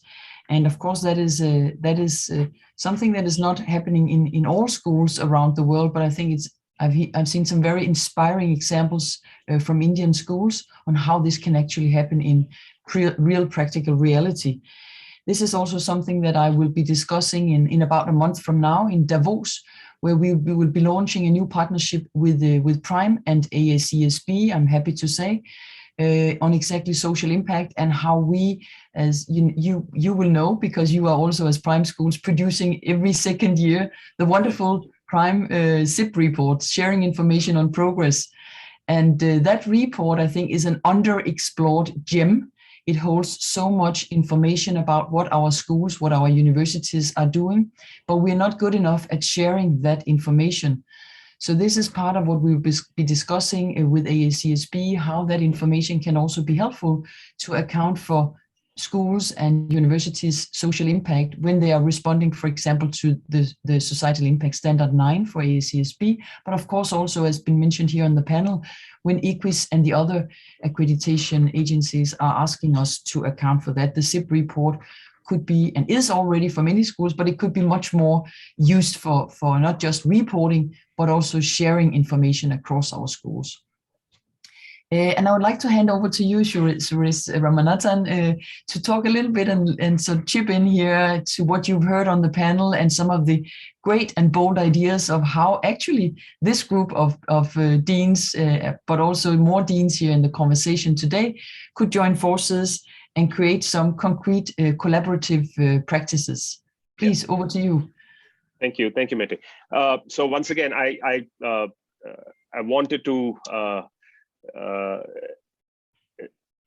thank Varun for some great ideas, particularly in terms of concretizing this and setting forth certain very clear goals for us in the next 1 year. And I think all the objectives that you identified, I think we should embrace completely. And these are things that we should definitely, as a panel, we should definitely do, and then also take it forward into the entire community of Prime members right now, and then kind of get them on board so that there is a critical mass of institutions that are actually working towards this. I particularly like the certificate idea. I think that would it is something that I would endorse completely. I also love the Culfest idea. Just getting students from various institutions and making sustainability as part of the theme of these the Culfests as we call them. I wanted to talk about a couple more things in this context, and Professor Singh, Shailendra Singh, talked about the 5 villages that they adopt every year. So at Great Lakes, ever since our inception for the last 16 years now, we have been working with something like about 25 villages around our campus, and these are very much tribals, very much like what you might find in Jharkhand. They belong to a particular community called Irulas. They are actually snake charmers or snake catchers. Okay, and so they work in the, so many of them, come from that background, very, very, kind of underprivileged as a community. And one of the things, so one thing, we can certainly implement projects. We can start going to these villages and implement a whole lot of projects in these villages. But I think there are two parts to this. One is what the students do, but then how to bring communities along on this journey, rather than for them to say that someone is going to come in and take care of our problems, and it just becomes a project that happens year after year. But is there follow-up to ensure that these projects are actually, even after the a particular project ends, is there something that is happening on an ongoing basis? In other words, is the change that is happening permanent enough? Are we producing change, or are we producing stopgap solutions? And so that is something we need to monitor as a community. And I'm sure I can learn from the initiatives at Prme and SPJIMR and at Goa Institute of Management or IIM Ranchi here. I'm sure there are ideas or examples that you guys can share, about changes that are being made and how it is being monitored. Yeah. No, thank you. Sorry. So that is one. Sorry. So that is one thing that I wanted to emphasize. The second thing I wanted to talk about was,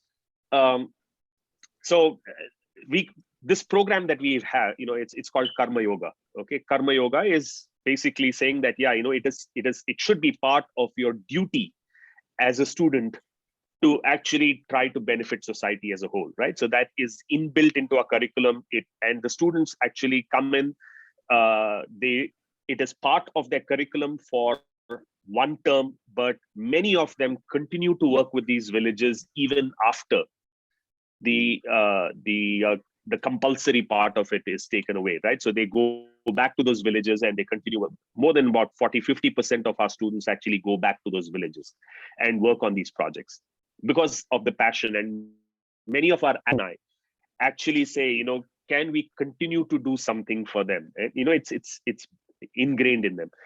But I also want to touch upon another point, that in order to ensure that communities and social change is created from the bottom up, you also need to empower them to do things, right? And that empowerment comes from, how do we help human capital realize its true potential, right? And so the kind of things I talked about earlier in terms of entrepreneurship, can we facilitate entrepreneurship by the communities around us, right? Can we actually encourage people in these communities to start something on their own? Can we facilitate something with that? So we have actually at Great Lakes, we have started something called Kartavya, which is kind of the corollary to Karma Yoga.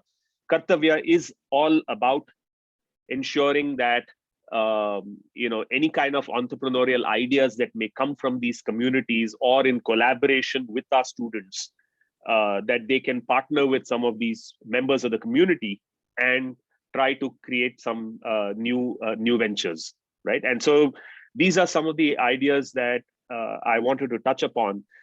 I love the ideas that have been discussed as part of this panel, but I think there is more that can be done, and certainly I would love to see change that is happening on a permanent basis rather than just sporadic. And I think that very often what I find is that projects are started, but projects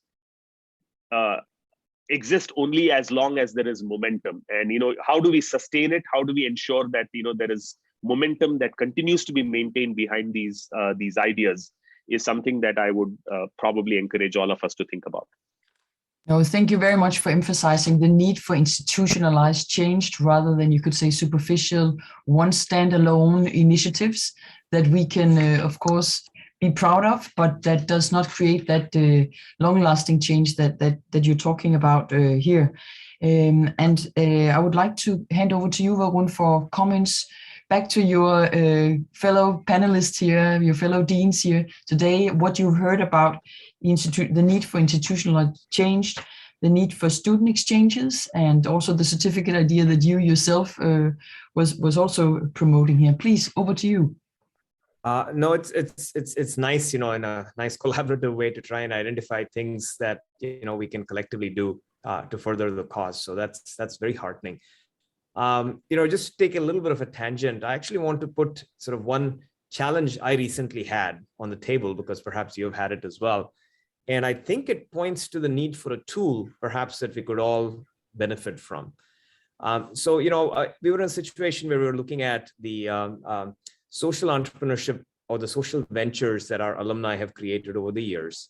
We have an award ceremony where every year we, try and identify the most impactful alumni who has done something in a given area. And this was an area of social impact. So you're trying to compare, and you've got wonderful candidates and wonderful, people really to select from, which is the problem here, right? So you've got one social entrepreneur who has basically saved the eyesights of tens of thousands of people in several districts in Maharashtra through a series of efforts, grassroots efforts, wonderful creative ways of basically delivering much better eye care, if you will, to folks. You've got another entrepreneur who's been working in the marshlands trying to basically save an ecosystem from disappearing. You've got somebody else who's doing, the eternal thing of rolling out latrines, if you will, across a whole bunch of districts. And you have to select a winner, right? And unfortunately, life is like that. You have a finite number of resources and you have to pick a project to go fund, right? You have a finite number of prizes and you have to figure out which one was the best and so on. Now, the question is, they all have social impact, but how do you basically compare across them, right? So, and this may be an impossible ask, but would it be worthwhile for us to have some sort of a framework, right, that we loosely agree on, which basically allows us to quantify social impact or qualitatively describe social impact in a way that you can actually compare initiatives, and this would be, I think, a very practical kind of tool that I could use, tomorrow, and I'm sure many of us who have to make choices could use as well. It may be an impossible task, but given the brain power on this panel, I thought I'd put it on the table for discussion. Well, thank you very much for this idea. Maybe I can directly hand over to you, Ajit, for comment on this idea. I would also like the panel here to think about, as we sort of come towards a closure in a few moments, just to think about across the many ideas that you have heard here today that have been brought into the panel here, which of these ideas would you be willing to support? Because there are many ideas, we cannot do it all at once, And at the same time, by which of these ideas would you perhaps think this is something that I could see within the next, as you have said yourself on the panel, within the next 365 days until we meet again 1 year from now, that you would like to engage with your fellow panelists on, and with a little support maybe from our faculty around the schools to engage in? Over to you, Ajit, please. Yeah, so first I'll take the question on the ideas to support. I think that's a great idea on the fact that we can have, develop a course module, which could become a certificate program, which can get embedded in different schools. I think that's an idea we'll be very happy to support. And I think many of the organizations that are here on the call today are organizations who are already doing some work there. I think we can have a couple of people from our organizations who do this, and they can come out with something that, that can be universal, with slight adaptations across each of the institutes. So I think that's good.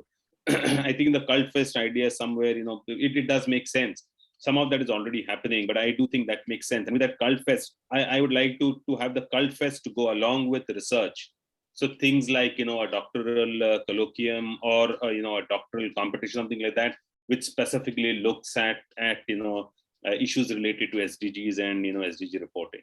So that's the second one. The third is, if there is some kind of a fund that's that's kind of a green research fund kind of a thing that I think either Suresh or Madhu, one of them, spoke about, we'll be happy to be signatories to that and to make a contribution to that. We'll be very happy to do, all of these three things.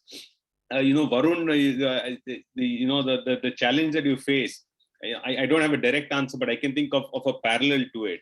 And the parallel I can think is based on part of, one part of my work has been health economics. And the challenge that a lot of governments face is which health fund, which particular healthcare intervention should they be funding and putting money towards.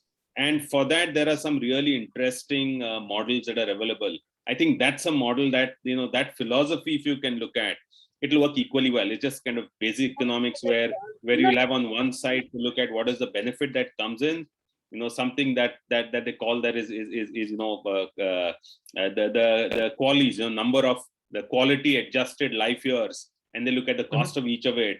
And based on that, you're able to make comparisons across, cancer to cataract to whatever kind of health innovation you're looking at, health and wellness innovations, life-saving, non-life-saving, both of those. I think that's a place where, if somebody does health economics, I think they would be able to quite easily, use the same principles to make a comparison across programs that are, sustainability initiatives. Yeah, that's it.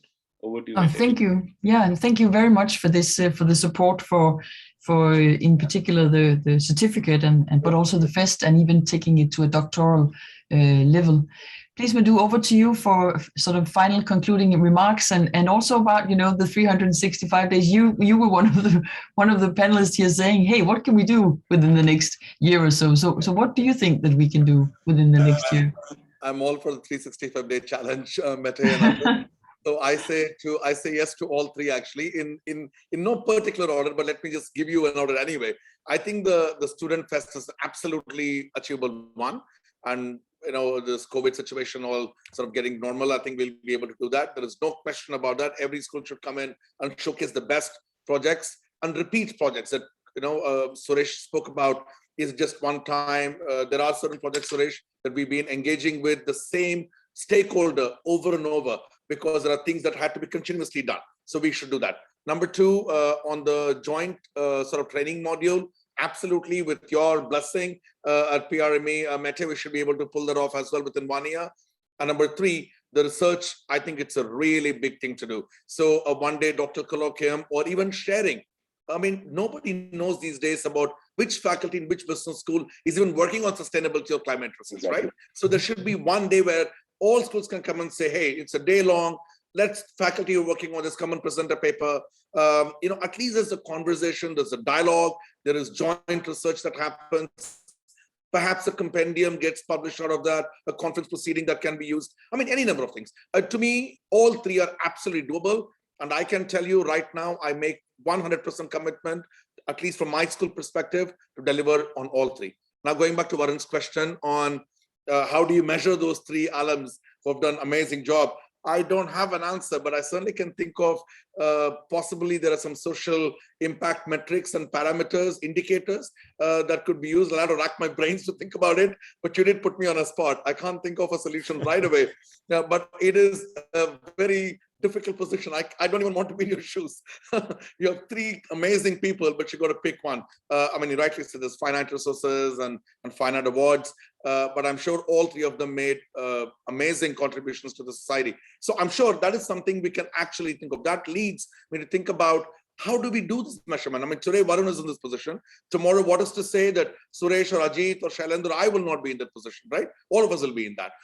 So therefore, I think that gives me something to think about, and we will internally work on something with Ishwar and my colleague Prme and come back to you with some suggestions on that as well. My final point before I pass it over to Mete is one line I would say to you is we are absolutely serious about collaboration, and this has been a brilliant session, and I don't want the conversation to stop. I want all of us to continue with this after the session gets over and think about ways of sort of having a maybe quarterly milestone, if you like, and update the progress. So from our side, all 3 points we discussed are good to go. Wonderful. Varun, you have a comment on this. Yeah, and that will be my concluding remark. That's why I don't want to take it twice, right? So please. I was responding to Madhu here, right? And I think actually, Madhu, we're going to have to figure that particular framework out for assessing impact. Because when we have our Cult Fest and you have each of the colleges come in and present their top 3 projects they're most proud of, we're going to have to decide a winner, right? That's how Cult Fest work. So we're going to need that framework anyway for our Cult Fest within 365 days. So I would add the creation of the framework as a 365-day deliverable also. Indeed. Done. Okay, I'm done with my concluding remarks. Thank you. No, thank you so much for chipping in and for giving those concluding remarks right there. Thank you so much, Varun Agarai. Please, Shailendra Singh, if you were sort of to look into the crystal ball for the next 365 days, what would you like to support of these ideas that we have heard here today? What is feasible and what is important?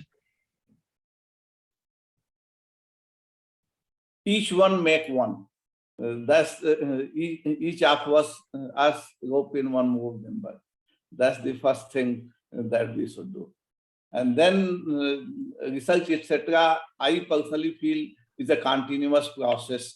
I wholeheartedly support that research should happen on these sustainable goals and how we are reaching and how we are contributing. And the student collaboration is already happening. Competitions are already happening. We are located at Eastern Zone. We invite almost 20 to 30 business school every year, at least in 4 or 5 programs. So there we can also incorporate the event on PRME, so that can be done. So these are the 3 things I wholeheartedly support, and my community supports. Our as far as documentation is concerned, let me just say our students community already publishes a monthly chronicle in which all the activities of UNPRME is published, and whatever is happening globally which has impact on sustainability, that gets published and gets circulated among the community. So that thank can you be another initiative. Yes, thank you very much for these remarks and these comments and this support also for what has already been said here, and also from your side, Shailendra Singh. Thank you so much for this. And now, finally, I will hand over to you, Suresh Ramanathan. I can just see I've been following what's the discussion in the chat here, and I can see that there's a lot of support for all the bold ideas that have been brought here onto this panel. So there's a lot of comments and a lot of excitement in the chat going on for these ideas. So please, for a final remark, Suresh Ramanathan, and then I will close this wonderful panel, please. I'll just go. I'm going to keep this very, very simple and very, very concise. I support everything that this panel has proposed. I mean, every single idea that has been articulated here is amazing. It is doable. And I believe that we should as like-minded people, all of us unify towards the same goal, just go all out towards achieving these things. So whether it's a certificate program, whether it is a doctoral colloquium or a workshop that we can do, and again, here we should partner with institutions from around the world rather than just simply draw from people within India. We should probably have an international doctoral colloquium if possible, so that there is free fertilization of ideas from across countries. And maybe that it is something that PRME can take up to kind of facilitate with all the partner institutions. But all these ideas and including the competition and all of these things, I would endorse completely. And I just say, I echo what Madhu said. I'm all for everything. So I will just leave it at that. What a wonderful way to conclude this panel, this distinguished panel here, with a lot of support for the bold and insightful ideas that have come across this panel. I have to say that I've been moderating quite a few panels over the past many years. I've also had the privilege of moderating a few panels, Dean's panels, but I have to say I've never been moderating a panel that has been a real working panel of Deans, because I was, when I've been listening to you here over the past little more than an hour, I've just seen so many ideas and so much commitment to actually make this happen. I think this has been the first sort of working panel of Deans that I've been moderating, and I'm very, very honored and very happy to have done that. So thank you so much for all your commitments, and you know that everything that you have said here, that's been I can see here on my screen that we have more than 135 participants here. So there's been a great deal of listeners and a lot of people who I'm sure will be happy to take on the ideas and make them happen in real practical life in our institutions, in your institutions. From my side, of course, I would be very happy to support the ideas. I see so much potential in India, with the many, many schools, and with the great support, the enthusiasm from you, from the faculty I've met across India, and also from the great large student body that you have. So please, you can count on my support, but I will need you, Chandrika Parmar, as the chapter chair of Prime Chapter India, also to take a lead on this, and to sort of select among the many initiatives and say this is what we will do over the next 365 days.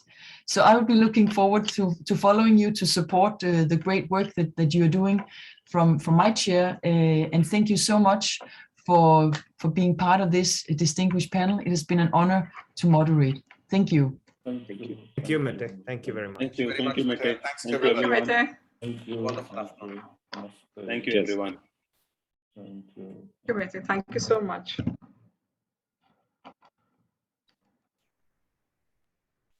Thank you, everyone.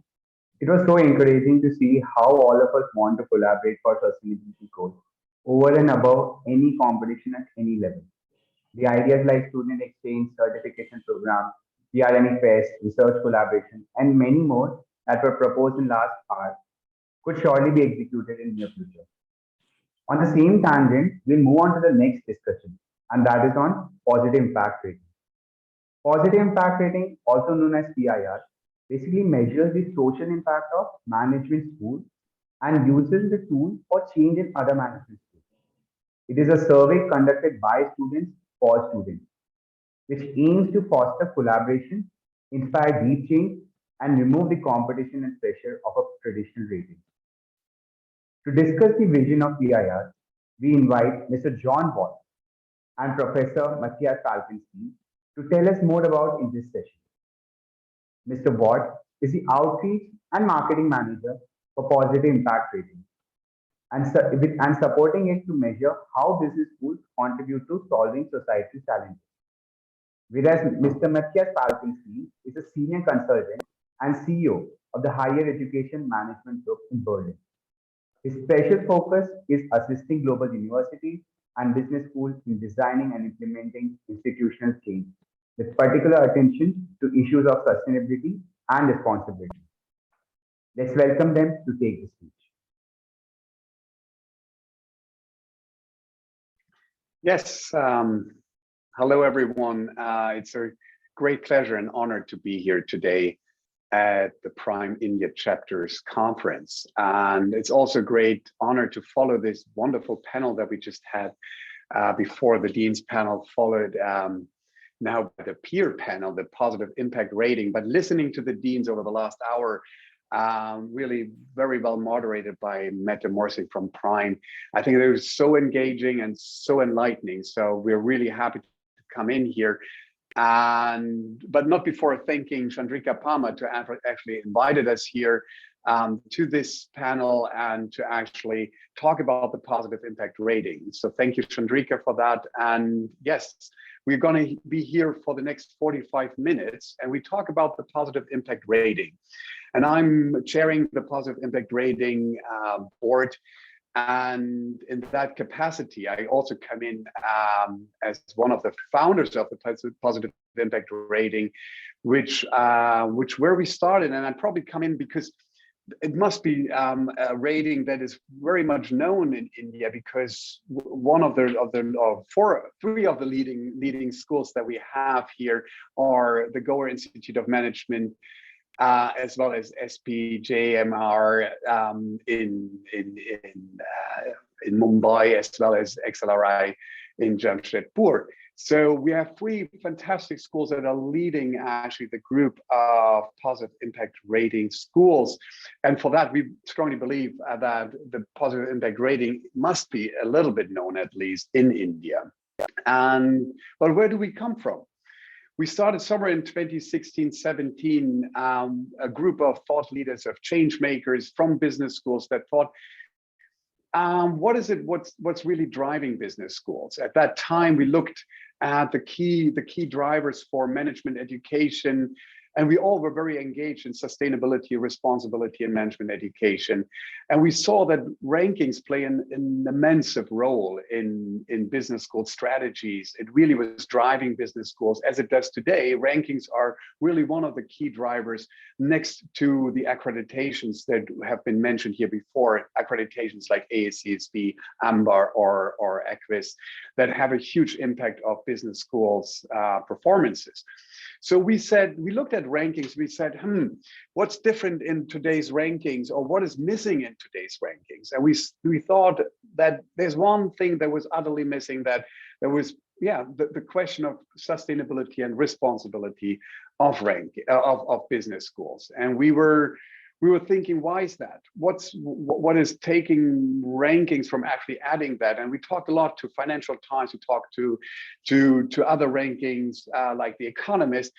We have been always told it's difficult to measure that positive impact. It's difficult to measure ethics, responsibility, and sustainability in management education. So we were sitting together, that group of thought leaders that thought, like, well, what is it what we can do differently here? And we all came up with that one idea, is that we have to ask the business schools stakeholders, we have to involve them more in actually assessing what business schools do.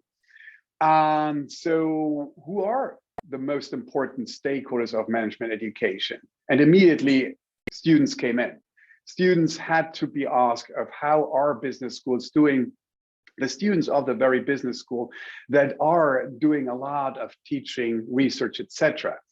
So while we were sure about involving students, we were not sure how do we actually get the students to do that.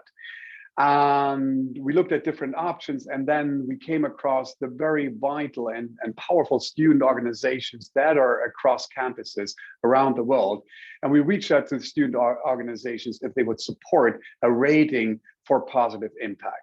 We received a lot of engagement and a lot of positive response from the student organizations. And that's how PEER was born, basically, some 4 years ago. And in between, there was a lot of work on methodology, a lot of work on what are the right questions that we should ask students. But with that, I would love to hand over to John Watts, who is our manager, actually, of the positive impact rating, and who can tell you much more about what the positive impact rating is about and how do we do. John, over to you. Thank you, Matthias, and thank you everyone for inviting me to this this excellent meeting. It's a real privilege to be part of the Prime India event. So yeah, as Matthias said, the idea behind the positive impact rating is to obviously measure the positive impact of business schools. We also wanted to try to shift this idea of the sort of ranking systems and go more towards a rating where the schools are benchmarked and moving away from the competitive element more to collaboration. So in order to do that, the model that Matthias mentioned that was developed over time was a methodology that covers what we call 3 areas, 7 dimensions, and 20 questions. So students are surveyed on the first area, which is energizing. So we want to know about the school governance and the school culture and how the students feel sustainability and social impact is embedded in those governments and cultural elements of the school. So is the school essentially walking the talk that they say they're going to do in these areas? The second area is educating. So within that, the dimensions include the programs, the learning methods, and the student support. So really getting the student opinions on how well they're being prepared as responsible and sustainable future leaders from their business school, and what's the school doing to foster and facilitate that. And then the third area is engaging. So we are interested in the institution as a role model and how the business school is publicly engaging and acting as a sort of responsible citizen in society. So those community outreaches, the different influences that business schools can have on society around them. So across those different dimensions and areas, the students are asked questions on a scale of 1 to 10, and they rate how true statements are based on those metrics. We have what we call 5 levels.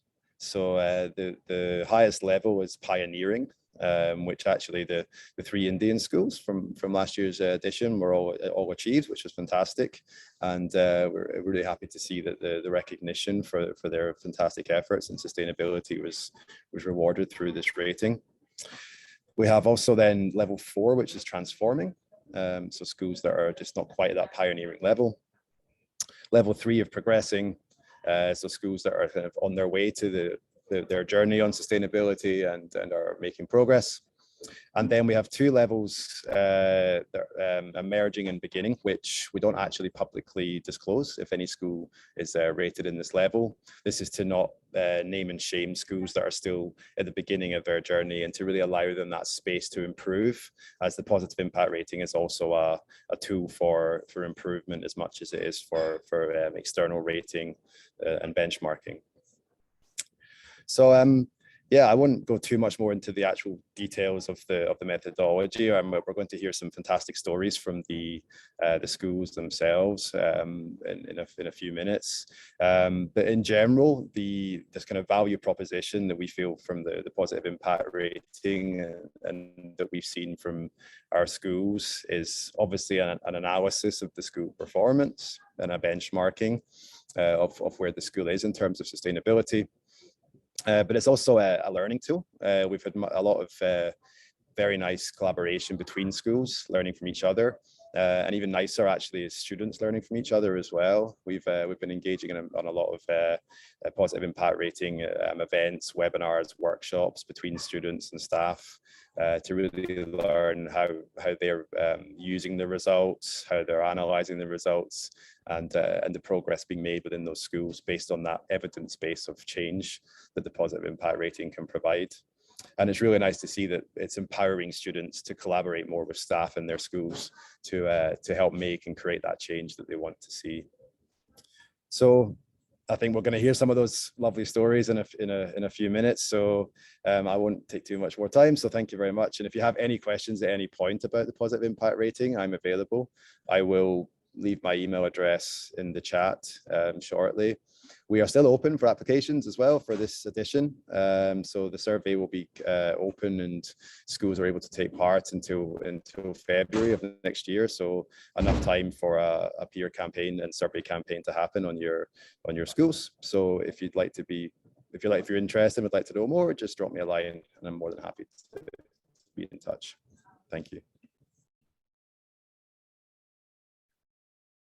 Thank you, John, for making this very nice introduction of the positive impact rating. And yeah, as John just mentioned, the chat, and I probably forgot that to say that, but everyone, we have over 130 participants here in this wonderful Prime Italy chapter meeting, and you all have maybe some questions concerning the positive impact rating, or you will have some questions to our panel that I'm going to introduce in just a minute. If you do have questions, if you have comments, please put those into the chat, and we will make sure that we're going to address those questions while we're going to have the next 35 minutes for presentations and discussions with our panel that comes in here for the positive impact rating. So having said that, I would quickly come back to our origin of the positive impact rating. So demonstrating the positive impact of responsible management education for the world. That was the tagline, the real objective of the positive impact rating. Like most schools, and that just the deans told us or reminded us again, is that yes, we as business schools are increasingly expected to provide solutions for societal challenges, environmental challenges. We often find ourselves caught between being good versus looking good. And I think this is something that we have seen a lot in business schools. There's a lot of positive presentation of what business schools do, but actually, does that make a difference? Do we really do the right things? We do see a lot of activities in business schools. Following the economic crisis in 2007, business schools have been reminded about their roles a lot. They have been criticized a lot. And in response, business schools have come up with a lot of different activities, initiatives on curricula, on research, on their third mission. So we do see a lot, but what we don't see or what we don't understand enough is what is it really making? What is it really changing? Because one thing that we also all know and recognize is that's not enough. Looking at today's challenges that we have, also business schools have to do more in order to address the big challenges that we have out there, from climate change to the social injustice that we find, human rights, etc., etc. So we all agree on the many things that need to do more, and only together we can actually achieve to have a better world. So business schools have to do their share, and the positive impact rating tries to bring in a sense of accountability here, a sense of understanding, is it enough, or where can we do more?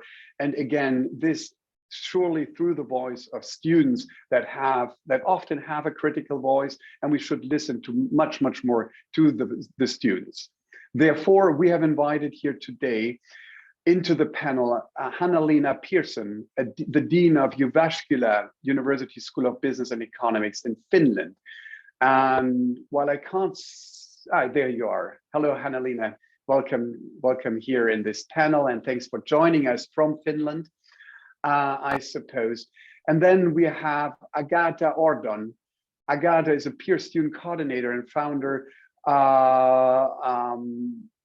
of Green Koczminski University in Poland. Hi, Agata, nice to meet you. Thanks for joining us here. And I would love to introduce Sofia Lopez. She is the peer student coordinator at ISCTE in Portugal. Hi, Sophia, and thanks for joining. And last but not least, I would love to introduce Pavan Jose, the peer student coordinator from Accelerate. Hi, Pavan.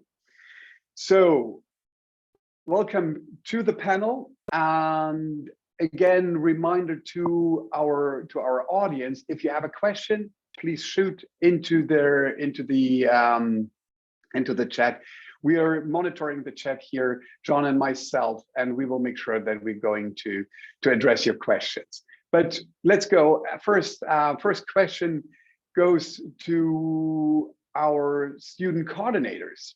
And let me pick for the first Agata here. could you tell us, please, from your own journey, from your own, let's say, engagement with the positive impact rating, can you tell us from your perspective, why is the positive impact rating an important tool to you as a student or to your student association? Yes, definitely. Ladies and gentlemen, thank you very much for having me here today. Good evening or good afternoon or good morning, because we are in different time zones. Actually, for me, positive impact rating is crucial regarding my activities. And actually, as in Prme, we have pillars. I think that I love to engage and motivate and educate, actually, and energize people as well. So it's very close to my heart. And positive impact rating is a perfect tool, actually, to measure as well the activities that I just take over regarding the Green Koźmiński, because we are activating and engaging many stakeholders at Koźmiński University, not only students, but as well employees. And actually, positive impact rating is a perfect result regarding the actions taken. And we can hear from students and they can actually express their opinions as well. And for them is very crucial. So for me as a student, is very crucial as well, because I know that these results will be further analyzed and that my voice will be heard as well. Plus, it's a perfect occasion to meet international society, because positive impact rating connects people. And to my perspective and to the community that I had opportunity to meet, actually, it was wonderful time that I spent on webinars, sharing experiences and best practices. So it's very much additional value and very important for me. Thank you very much, Agata. Thanks for sharing your insights from your own perspective from Koźmiński University in Poland. Let me switch over to Hanna-Lena. Hanna-Lena, you are the Dean of Jyväskylä School of Business and Economics. And from your perspective, and I think there was a lot of talk lately in this, also in that session before, about how do we keep schools more accountable? How do we actually make schools becoming more true to walking their talk? And I think we find ample of discussions in academia, but also in the business school space. How is it at your school? How is it at Jyväskylä in Finland that you are, do you see the challenge, and how did the peer help you to actually to navigate? Where do you see the value added that the positive impact rating provides here? Thank you, Matthias. Very happy to be with all of you here today. The challenge certainly is there, like for the whole society, and businesses, business schools have a great role, in my opinion, to play. Businesses have been part of the problem, but they can be also a big part of the solution to the sustainability problems. So therefore, I think we do have a huge responsibility, business as a whole, but then business schools, of course, educating the future leaders for business and other organizations. In our case, in Jyväskylä, we have a long history with sustainability in research, education, also in our own operations. In our case, it all started with research already in the 80s about the business role in society. And we started to have first courses about sustainability, sustainable management already in the early 90s. We have constant dialogue with the students about these issues. However, we never systematically collected information from the students about their perspective, how they actually see the impact that we are doing with the work, whether it's research, whether it's education. So this was a wonderful opportunity for us to get information from students, being the closest partner to a business school. Thank you very much. Yeah, I think that's an interesting point you make. The joint effort to make And I think that's very important, that it's not the business school alone or the student association or the corporate sector. I think it only will work in a collaboration. And I think therefore the higher education, universities and business schools are one element that can contribute to the larger good. And I think that's what we always have to keep in mind there. Let me get over to Sophia. Sophia, you are in Lisbon, if I'm not wrong, and at ISCTE, a business school based in Lisbon, in Portugal. And you're part, or your school is part of the positive impact rating. You have been involved in actually conducting the rating. What would be of interest, I think, for me is to understand what did that, or how did that change the positive impact rating? How did that change the relationship between students and the university, faculty, etc.? Could you please tell us a little bit about how that worked at your school? Sure. Good morning, everyone. Thank you so much for the invitation. It's a pleasure to be here. Regarding my experience, I think that the key takeaway is really that PEER is a student-led initiative. And so it's about giving students a voice. And I think that once the school understands and implements that mindset, things change. And in my role, I joined as a junior entrepreneur. So I was representing ISCTE Junior Consulting, the junior enterprise from ISCTE, and this peer implementation resulted from a partnership between these two organizations, ISCTE Business School and also ISCTE Junior Consulting. So starting off by joining with an organization that's even closer to the students also helped to implement and at least to share the message of what we wanted to do, what was our mission, what were our true intentions by implementing the positive impact rating. The second thing is, as a management student myself, we knew that the peer had the potential to serve also as a tool for continually improving what the business school was doing. And so when we translated that to practical actions and practical contact with our students, the perception also changed from their side. And of course, this required a certain work, of course, because you have to surpass certain constraints about what your students know your school is doing, what their engagement is, what is their perception of the school. And sometimes students are not 100% aligned of what your school is actually performing and doing great things for the community. I mean, this rating is a way of recognizing the best things that your school is doing with the society, social responsibility, sustainability. Those are all great things that not always are 100% absorbed by the students that are at the school. And I would say that that was our biggest challenge, but also we faced it as our biggest opportunity to connect and make sure that that message would come across our students. As we said in the beginning, it is truly about doing the right things, but it's also about doing things right.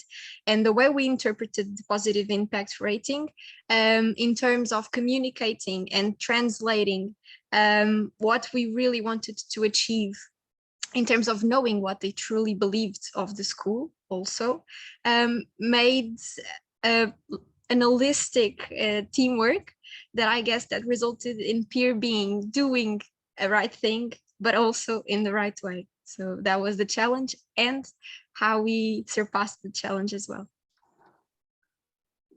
Thank you very much, Sophia. Yes, doing the right thing and being sure that this has an impact of what we do, because I think that's probably something similar that we all experience. We do a lot of things every day, and it gives us actually a good feeling of doing a lot of things on one side, but I don't know, but is it only me? But also there's a degree of fatigue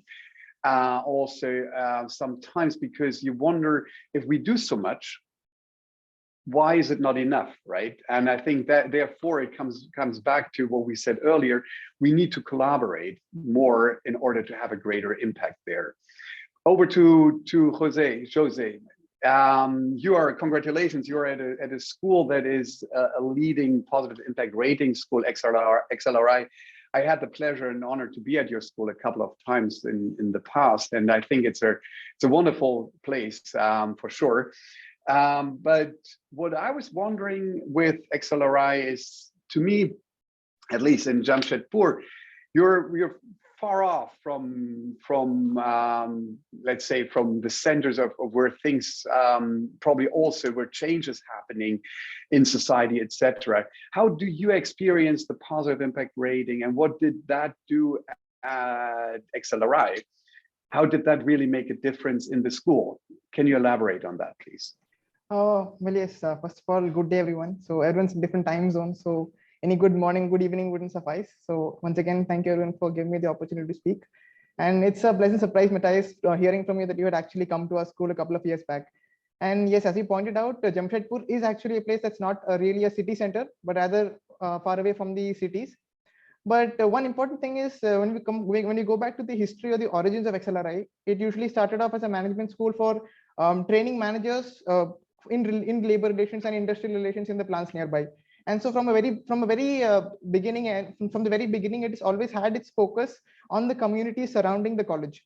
And because of which, right in our vision and mission, it's been drilled down to us that ethics and sustainability are not a choice, but rather a path in which you should follow through.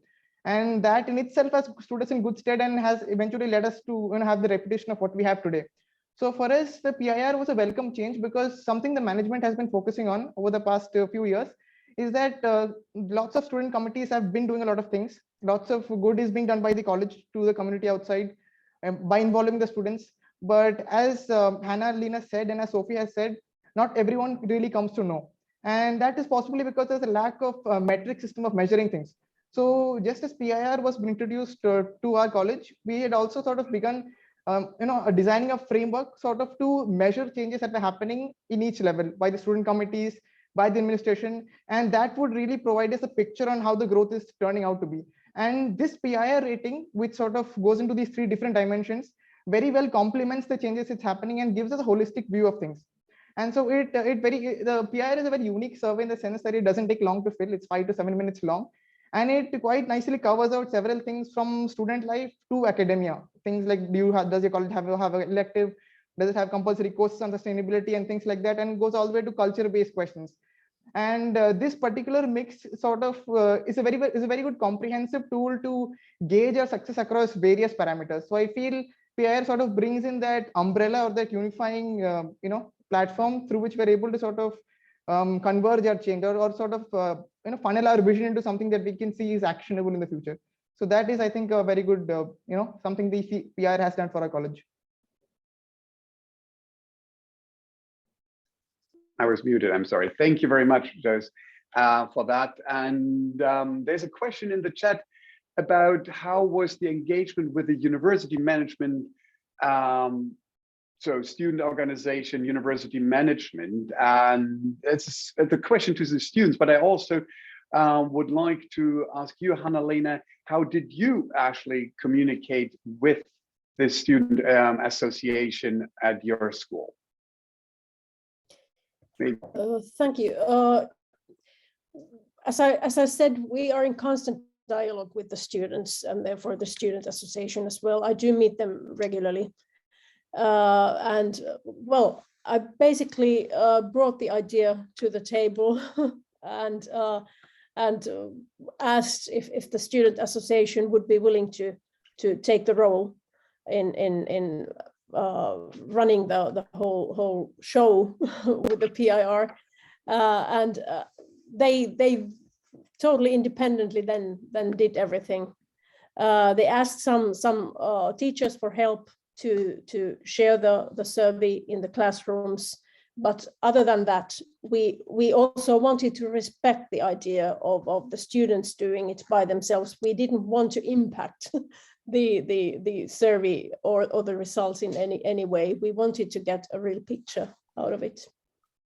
Yeah, thank you. Yes, I think that's an important point that you just mentioned, is that also, and I think for the audience, it's important to understand that the positive impact rating is probably at least to my knowledge, the only one that is not directly working with the school, but with the student organization. So the engagement is between the rating and the student organization. And that's very unique to my understanding, because here we have not the schools basically in the responding seat, but it's the student organizations. And with that, there is a different relationship also. It comes a different relationship, as most of you will understand, between student organizations and the schools as well. So, but up to the students, Agata, how is it at your school? How did that shape the relationship? Can you tell us a bit about that? Yes, definitely. I think that definitely positive impact rating is a turning point, because Green Kuzminski, our organization, actually was founded as a result of actually the measurement that we received from positive impact rating. So it's a turning point as well for other lecturers, because they are starting noticing that the sustainability approach is very crucial. And regarding this tool that we are talking about today, positive impact rating, in this case, we are actually not competing, but collaborating, of course, with business schools from all over the world, and from actually from the best universities as well, right? So we are actually facing different approaches, different attitudes, and we can as well compare our actions. And when it comes to the collaboration, I think that Kuzminski University is very open to this kind of initiatives.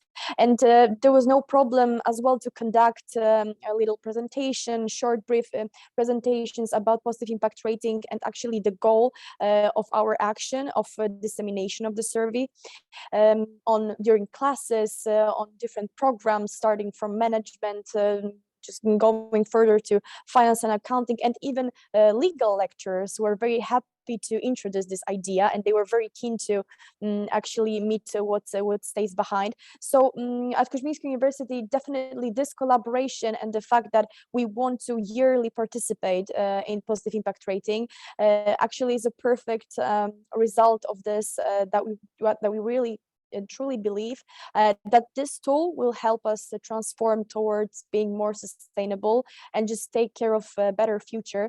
And I think that, because I definitely agree with what Sophia just had said, because we have this, like other students, they are sometimes unconscious about what university is doing. And it's very important that students organizing positive impact rating at their universities are in contact with different departments, like marketing departments, and of course, whether they need any advice, they are not avoid contacting with the positive impact founders, because I did this and really gave enormous results regarding the communication and the engagement of the whole Kuzminski University society.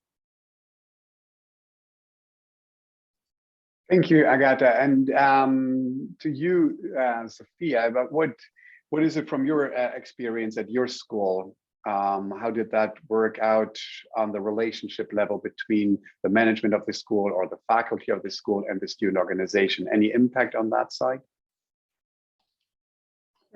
Sure. I would start off by saying that we were very lucky in a way, because the suggestion came in the first place from the management team of the university. So it was really good to see that the school itself was worried in one way, in understanding what the students thought, and seeing what this could lead to. What are we going to learn about ourselves? Because on the one hand, peer is a self-portrait. So it's really interesting for the management team to understand their as is. And honestly, the first time a school participates is the harshest time. From then on, it's about realizing what happened next, and hopefully things will go perfectly fine, because the effort is there and the wholeheartedly actions are there. So peer was, on this hand, this enthusiastic way of finding the schools as is, then performing the gap analysis so that the school could possibly walk to their to be and what they actually wanted to perform even better in the future. On the other hand, what happened is that we tried to do this not as an isolated action. So as I said in the beginning, SPJIMR Consulting was the students organization that the SPJIMR Business School chose to partner up with, and we did everything together. When I say everything, is not only the peer. We hosted and scheduled a few actions in a tied up action plan, so that we could do the path together, not just implement the positive impact rating, but we thought, okay, what do we need so that our students have the necessary information to consciously fill the positive impact rating. And then we hosted a few talks, we had roundtables, we said we are available if you have questions. We also partner up with some teachers. So all of this environment that we created around the implementation of positive impact rating, which is optional, but a best practice, of course, because that gives you the biggest awareness in your school and gives you the possibility to spread the words that we are doing this. And what matters in this is knowing your opinion and what this school is doing, what could do better, because at the end of the questions there's a space so that the students can express what the schools should stop doing, continue doing, and start doing to improve. So giving the students that space to express themselves as well is a great opportunity so that the school can actively and truly listen to what is going on. So I'd say that it was a good partnership, which is also one of the values of Prme, and we tried to follow that. It worked just fine. Thank you. Yes, I think thank you also for mentioning Prme here, because I think we heard before Mette also talking about the importance of collaborating on accreditation, but also on Prme and accreditations in the sense of the ZIP reporting and accreditation reporting. Obviously, the positive impact rating also can play a role here, coming in from a different stakeholder group. I think we are coming to an end of our session here. I'm conscious about the time, unless Chandrika gives us another 2 or 3 minutes.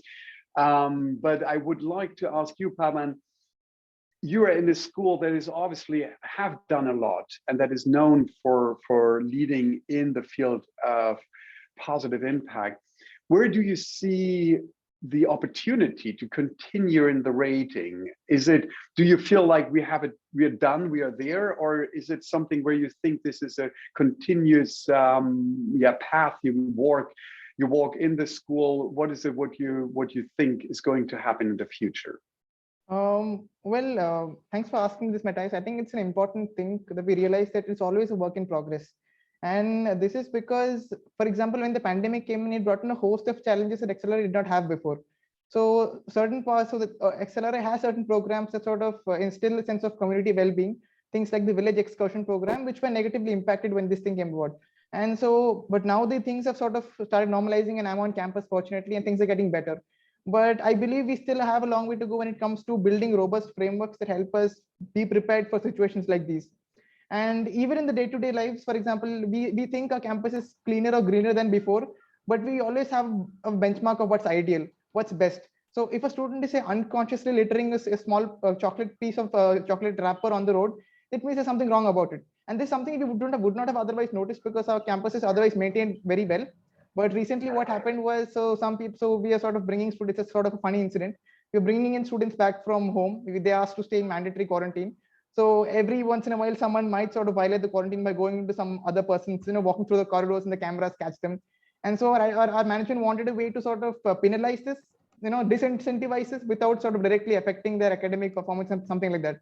So we thought probably we'll make them do community service. We'll make them do plugging of the campus. And that's when we were sort of doing these drills. We thought that this campus was actually pretty clean, but in the nooks and corners, we saw probably there's some littering going on. So it means at a subconscious level, there's still a message that's left to be sort of imparted to the students. And so I think when it comes to such non-verbal cues or sort of subliminal cues, we still have work to do. And I think that's something we have to probe, because most of the time we are sort of always looking at the visible indicators. But the invisible indicators, the ones that are sort of drilled into your system, either through your education, through your peer group, through the exposure you have, I think that's something we can possibly work on. And I think there's a lot of potential in that. So that's what I feel. Thank you, Matthias. Thank you very, very much, everyone. I'm really pleased to hear specifically your voices, the student voices. I think it's really, really great to see the level of engagement, but also the knowledge that you have and the clearest ideas of where this is going to really have an impact on your future. And I think this is something that we always have to keep in mind, that your generation has to take up that responsibility and take it forward. I would like to finish here. There are a lot of comments that I see now coming into the chat, but I also think that our time is almost up. Thanks, everyone. Hannalena, what is your take on where are we going to get management education with the positive impact rating? What do you think is the most important thing we should do for the years to come from your perspective as a dean?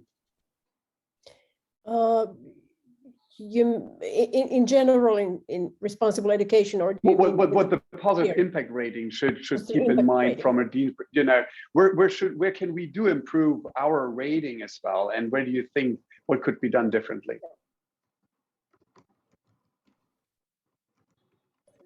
I don't actually have any good ideas right now. I just hope that you continue doing it and more schools would join.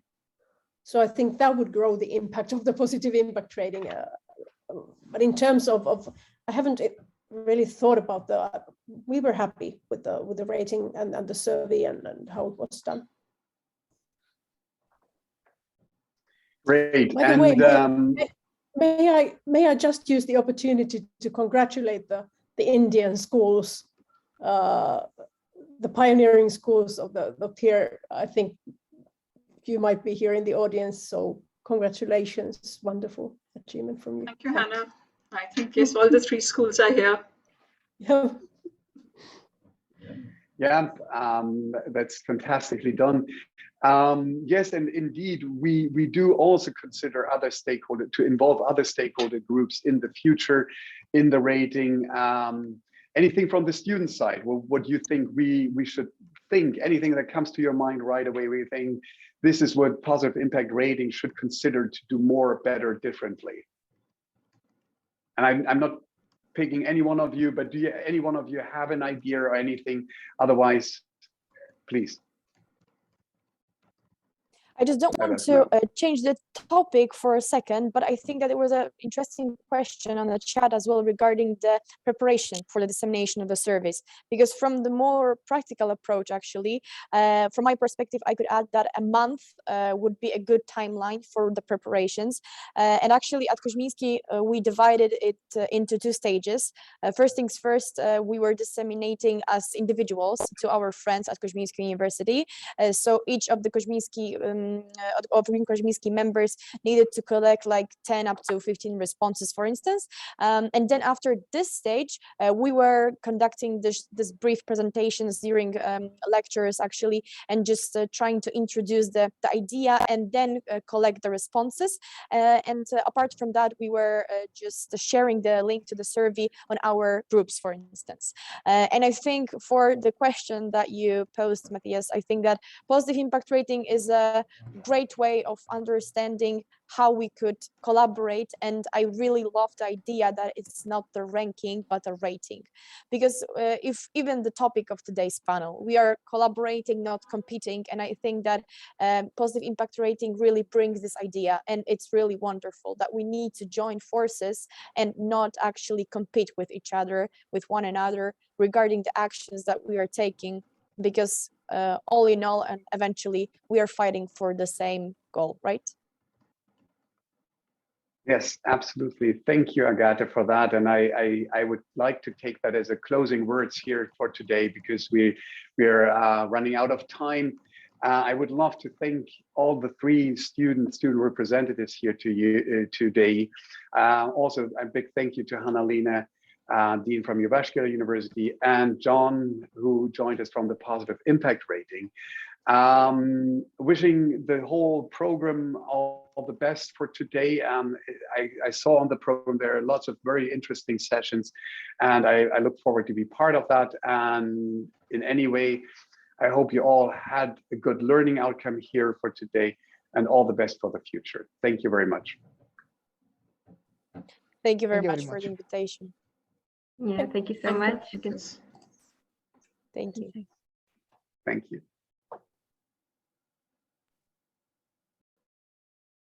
That was a very insightful discussion about PIR and how it is instrumental in engaging students with the management and implementation of various initiatives in these institutions. We all should aspire to make our management schools more inclusive and sensitive to social and ecological issues. This is important both for our sake and the sake of our future generations. Yes, I agree. I believe that an important first step towards that is building communities with a sustainable mindset within Indian management schools. Is that happening in Indian management schools? Does our curriculum create a space and conversation around it? To help us work towards understanding that, I would like to call upon Professor P.D. Jose as the moderator for the next panel. Professor Jose is Professor of Strategy at IIM Bangalore. He is perhaps one of the most articulate voices on embedding understanding and practice of sustainability in management education. He teaches corporate environmental management, sustainable enterprises, and understanding corporate failures at IIM Bangalore. Let's welcome Professor Jose. And for the panel, other panelists would be Ashish Agrawal, the chairman of MBA program in Sustainable Management, IIM Lucknow. P.K. Bishwas, the senior vice president, India, New York Institute of Finance.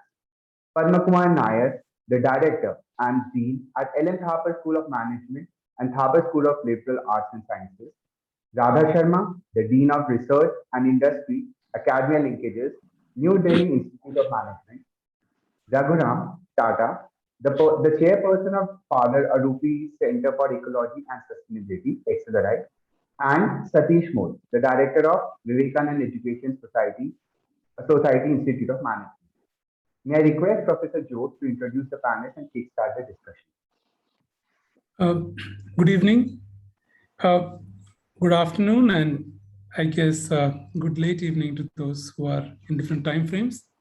My name is Jose, and I'm very delighted to be moderating this panel. Frankly, we have such a distinguished panel that I don't need to moderate. All I've got to make sure is just keep out of the way, which I'm going to try and do. But before we start, we want to thank Chandrika for and SPJIMR for allowing us to do this panel and motivating us to do it. Let me just frame the question for a minute, and then we introduce the panelists. Or maybe let me introduce the panelists first and then frame the question. So the panel discussion today is on how to build a community with a sustainability mindset within Indian management schools. I'm going to keep the introductions to the panelists really very brief. The reason I'm going to do that is because they have so much to say, and I would rather you read their absolutely fantastic resumes online, which Professor Chandrika would be ready to share with you, rather than take time on reading out the resumes. But very briefly, as was introduced, Professor Ashish chairs the MBA program in Sustainable Management at IIM Lucknow, which is probably the best known and I think the best rated sustainability focused program among a top management institute in India. He has been working in this area for more than 15 years, has a PhD from the University of Manchester and an MPhil from the University of Cambridge, UK. Welcome, Professor Ashish. I'm not waiting for the applause. I'm just quickly going ahead, just in the interest of time. We have Professor Padma Kumar Nair, Director and Dean of Ellen Thapar School of Management and Thapar School of Liberal Arts and Sciences. He has a very interesting background that kind of converges both technology, engineering education, and management education. He's currently interested in the area of leadership for sustainability and entrepreneurship, and he's focusing on using evolutionary psychology principles to improve human condition. And I also understand he's an expert on nanomaterials.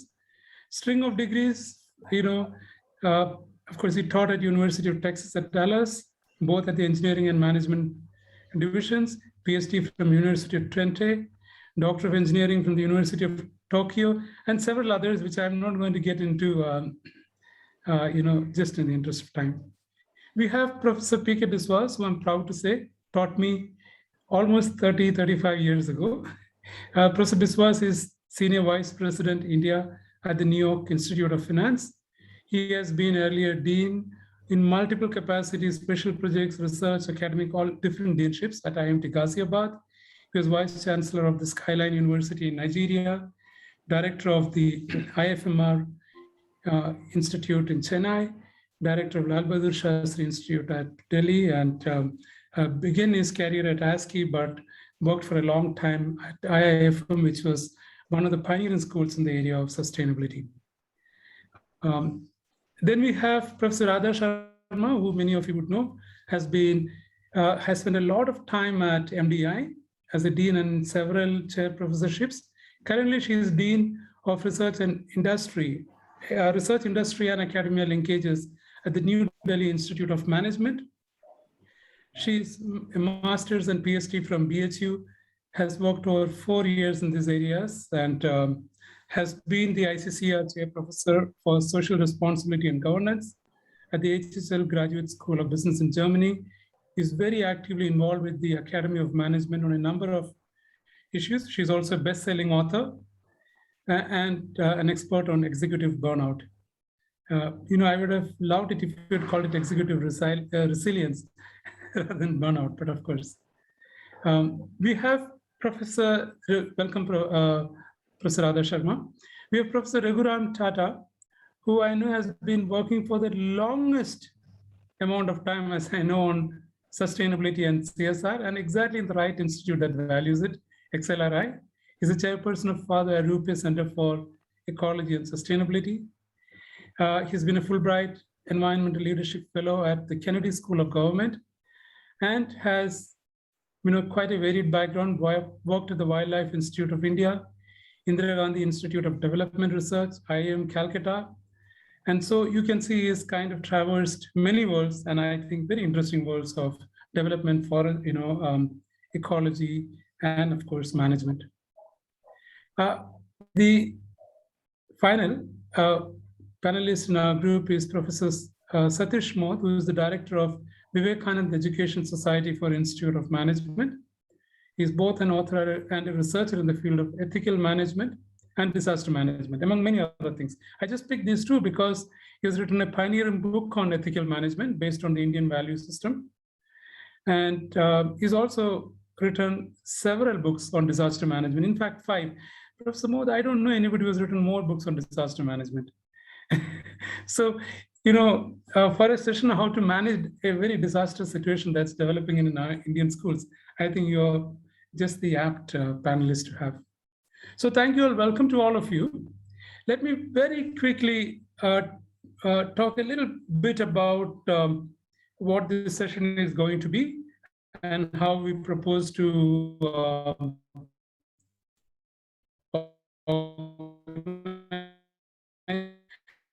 so what we're going to do is basically request each of these speakers to comment on their view of mindset. I would have questions for each of them, and we hope to finish this in about 45 minutes or so. We will then take questions from you, so please keep your questions coming, and then we will wind up. So let me just, in a minute or so, tell you why this is really important. Why are we talking about mindsets? We're talking about this because sustainability has been an issue that we've been discussing for the last 30, 40 years, even in the business school context. And frankly, I would argue that it's been stillborn. It's finding a new birth today, thanks to COP, and various other things, because we are in a very precarious situation. But traditionally, I think business schools have been busier with more weighty matters, unfortunately. So there is a paradox that today, while we talk about, being responsible, sustainable, pays for business, it traditionally did not appear to provide any significant payoff for these schools. And so we don't really blame them for not being on the front line, despite the fact that we have a large number of B schools today talking about it. So it was a pleasure to listen to the deans. But the fact is, if you walk into a B school, cynicism abounds. Students are cynical because they want to make their career choices. And career choices depend on whether you've done a course in derivatives of fintech, not on sustainability, unfortunately.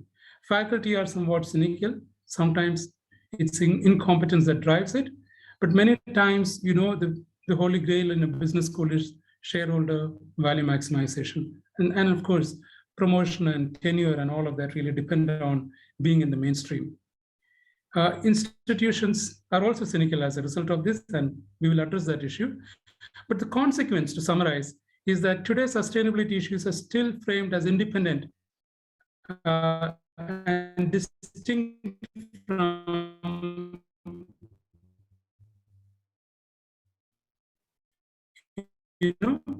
business issues in a way. And so therefore, mainstream more out of concern for me, I'm wrong. So over to this very interesting panelist. Ashish, we'll start with you. So how do you build a sustainability mindset in a B school? And what is the sustainability mindset? Over to you, Ashish. Okay. Thank you, Professor Jose. First of all, let me thank you to Professor Chandrika and Prime India for inviting me. Good evening, good morning, and good afternoon to different time zones. I'm really honored to be on the panel. Just in interest of time, I'll just deep dive into the question which to me. So first of all, I'll take a minute in what is sustainable mindset for me, and then I'll take another minute and a half in how to build these communities within management schools in India.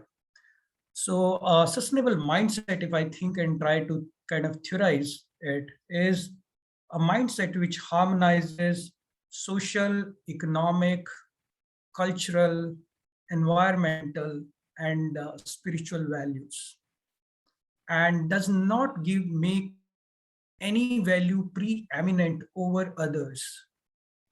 Unfortunately, in the current system, what is happening is the economic mindset is being given preeminence in and everywhere else, in the corporates, in industry and development model, and which is impacting management education, the corporate practices. And that's what in the morning discussion, I was really glad to hear the kind of language in the management curriculum, which is defense, offense strategies and those. So that is where all these languages and curriculum is emanating from. So that's the point number one. That's what I would like to argue on. And the second point, which I see currently the environment, the external environment, global as well as the national environment is, I want to see more supportive environment for sustainability. Probably this is the best of the time, especially in context of putting in the management education. Policy, global policy thing, Paris climate change, sustainable development, global agenda, ESG investing, name a few at the national level, some of which India has been pioneering. BRSR reporting, making sustainability reporting for top 1,000 companies, making CSR mandatory, again, ESG investing, electric vehicles policies, and I can go on and on. In a nutshell, what I'm trying to say is there is very supportive policy environment, global as well as national, but that has not, as Professor Jose has said, but that has not really trickled down into our systems, management thinking and system. And there has been a major reason for that mindset, which has been there, and the mindset which is resistant to change, and which is, and there is a resistance, and which have a lot of ideas on what possibly could be done, because I've been working on this. But I think as I'm nearing time, so I will probably speak more on that in my later comments. So I'll stop for the minute here. Thanks, Ashish. Actually, you have been working on the mindsets of students, and we're going to come back and address that question, especially about your program. But over to Professor Biswas. You're muted, I think. Yeah. Thank you very much, Jose. Greetings to everybody that takes care of morning, evening, afternoon. And I'm really very privileged today to be among these distinguished panelists. And I'm extremely happy that two of my former students are in this panel, Jose and Ashish. And that's why I'm really, really, really proud. And of course, the other distinguished experienced people.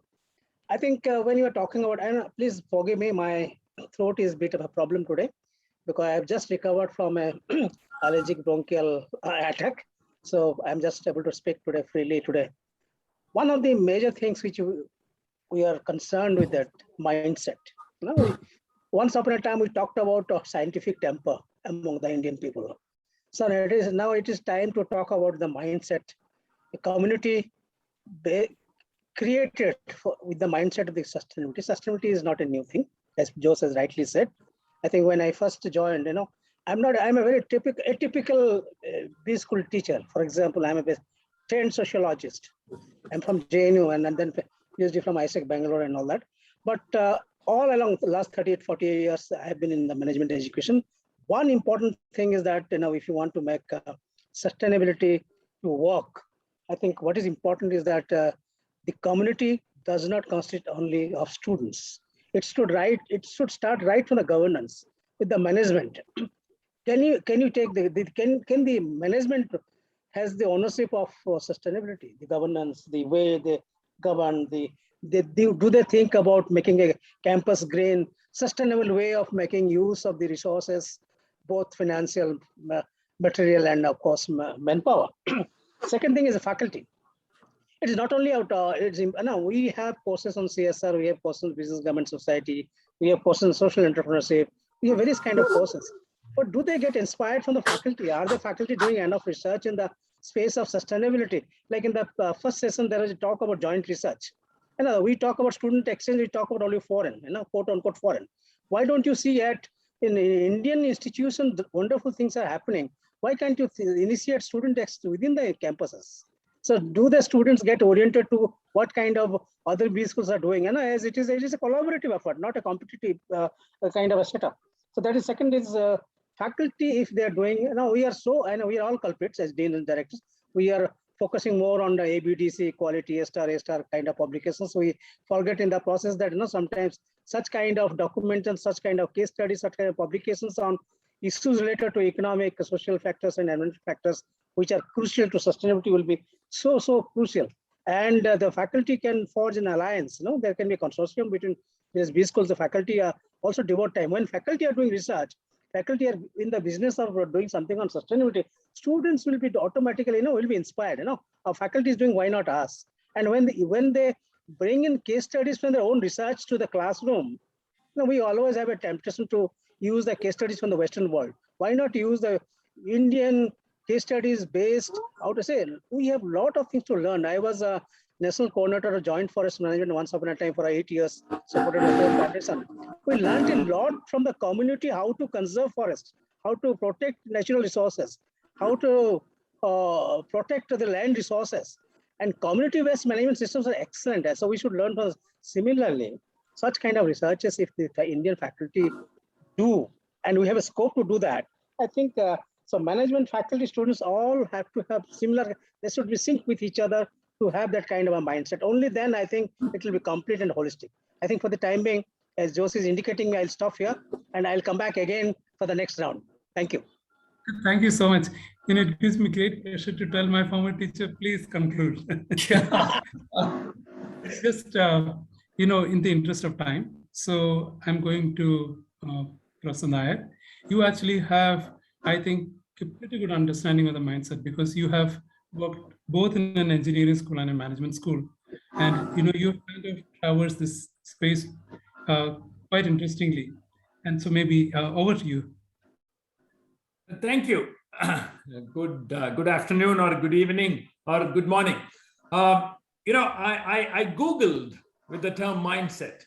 It returned more than 2 billion hits. And, and also I started reading about mindset and it was very difficult to come up with an actionable, description of what mindset is. But at least for our school and what we do, our actionable working definition of mindset, it is the lens through which you see the world and the filter through which you make sense of the world. Lens and filter. Lens through which you see it and filter through which you make sense of the world. So what is important? Would education lead to a creation of a certain mindset? And if at all we are successful in creating a certain mindset, from a cognitive neuroscience point of view, mindset is a set of mental schemas. Or if you go a little bit deeper into it, it's a certain neural pattern or synaptic contacts. So it is. Let's start with a set of mental schemas. So that's the mindset. Would a certain set of mental schemas lead to a certain type of desired behavior? So one is, what is the relationship between what would mediate and moderate education to mindset, and what would mediate and moderate mindset to behavior? Because ultimately, mindset to behavior is what is important for sustainable, actions towards sustainability. Do I have a minute more? Yeah, of course, maybe 30 seconds and. Yeah. So one of the major challenges we have faced, we have identified 5 major challenges when we try to instill a sustainability mindset in the business classroom. Sustainability is a wicked problem. Transdisciplinary nature of sustainability. Ideological divide. Not so much in India, in the US, for example, cultural diversity of the classroom. The most difficult and challenging one is conflicting views of the need for sustainable development across various subjects and curriculums of the business school. These are the 5 major challenges we face. And in the next question, I would answer how we are dealing with these challenges. Thank you. Thank you so much. Actually, you are leading us to the next question. We'll come back to later. But it's really interesting. You said you found 2 billion definitions. I think you would find, I'm surprised that I thought that's pretty low. 2 billion hits on Google. 2 billion hits. 6 billion views. Yeah, 2 billion hits. We'll probably find 6 billion views on what sustainability mindset is. We'll deal with that a little later. Well, I want to now move on to Professor Radha Sharma. And, with your experience, how do you look at this issue?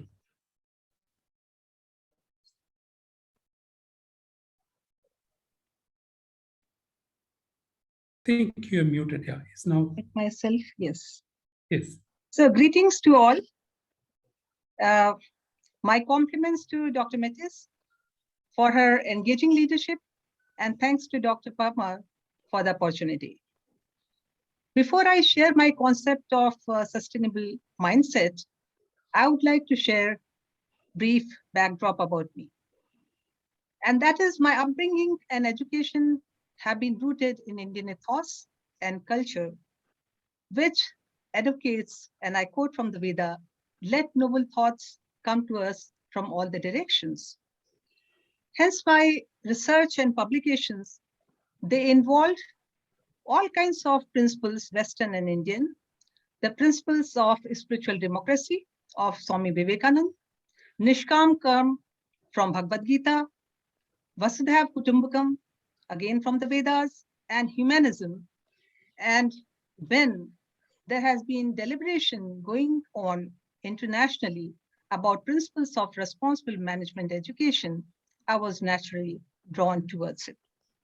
I've been part of these discussions for the past 10 years, I think from 2008 onwards, when we were discussing and deliberating how do we integrate PRME principles in our curriculum, in our andragogy, in our projects. How do we develop sustainability mindset? And I remember I was sitting in Boston at the convocations, at the Convention Center. And two ladies walked up to me, and they were Castle and Isabel. And they said, what do you feel about the word sustainability mindset? I said, that's fascinating. Then they said, why don't you join us? And we are going to have a discussion on this. So they have had a caucus on that at the Academy of Management at Boston. And then we moved on, and I'm part of that group. And we have been working together with like-minded people from across the globe, not only deliberating on what to do, how to do, but I've been part of the organizing team for professional development workshops, symposium, and many of these academic activities internationally and nationally.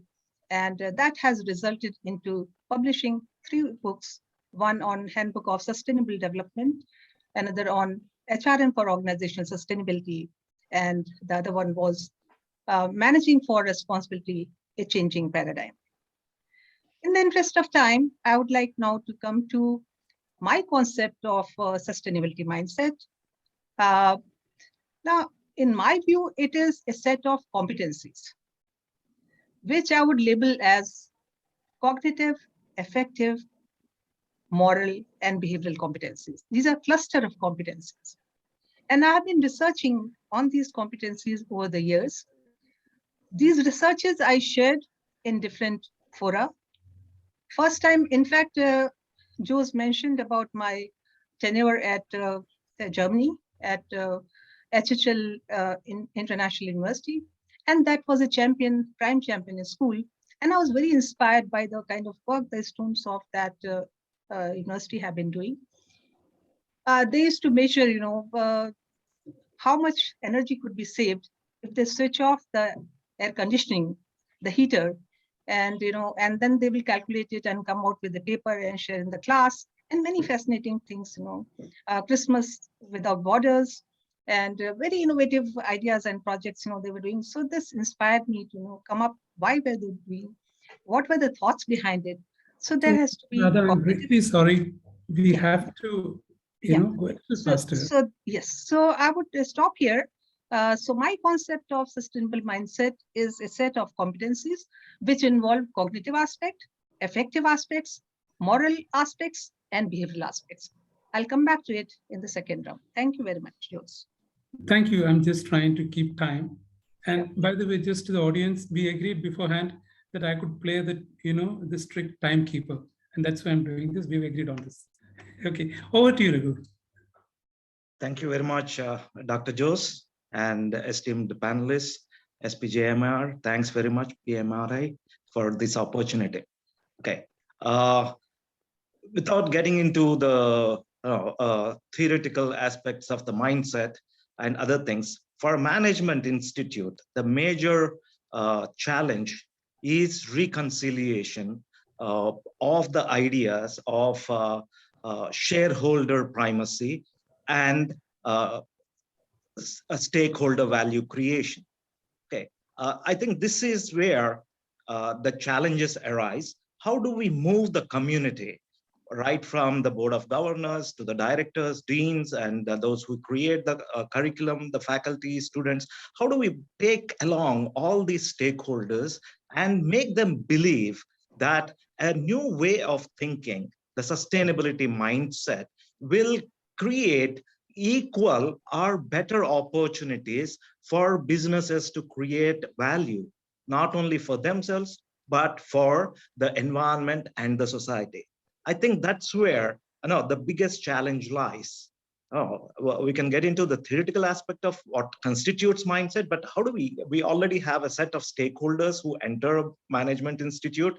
They're already a set of faculty. How do we influence them to leverage, absorb the external stimuli and change their curriculums, or how they interact with the students, and how they conduct research projects and things like that? I think the crux of the issue, as Dr. Jose also pointed out, I think lies there. Stakeholders versus shareholders, and how do we reconcile and create business cases so that students and other stakeholders get engaged with the idea of sustainability. Thanks, Raghu. I think you hit on a very important point, and we're going to look at this subsequently, the whole idea that our stakeholders come with set minds, not mindsets, into sustainability. And that's what we are trying to really work with. So over to you, Satish, for the final word on this. You have to unmute. Satish ji, unmute. Unmute yourself. Yes, thank you. You are going to have the final word. I will just pitch in with some of my thoughts. You mentioned about the book Ethical Management, which I have written from Indian perspective. There was, in Bhandarkar Institute in Pune, there was a lecture series where they were talking about Indian conception of values. And values are based on facts. So, how do we have value of any fact is depending on the need and desire. So if there is a fact and if there is a need, then it has a value. If there is a fact, there is no need, there is no value. So when we understand this, like in summer, air conditioner has a value, but heater has no value. And we can give so many examples.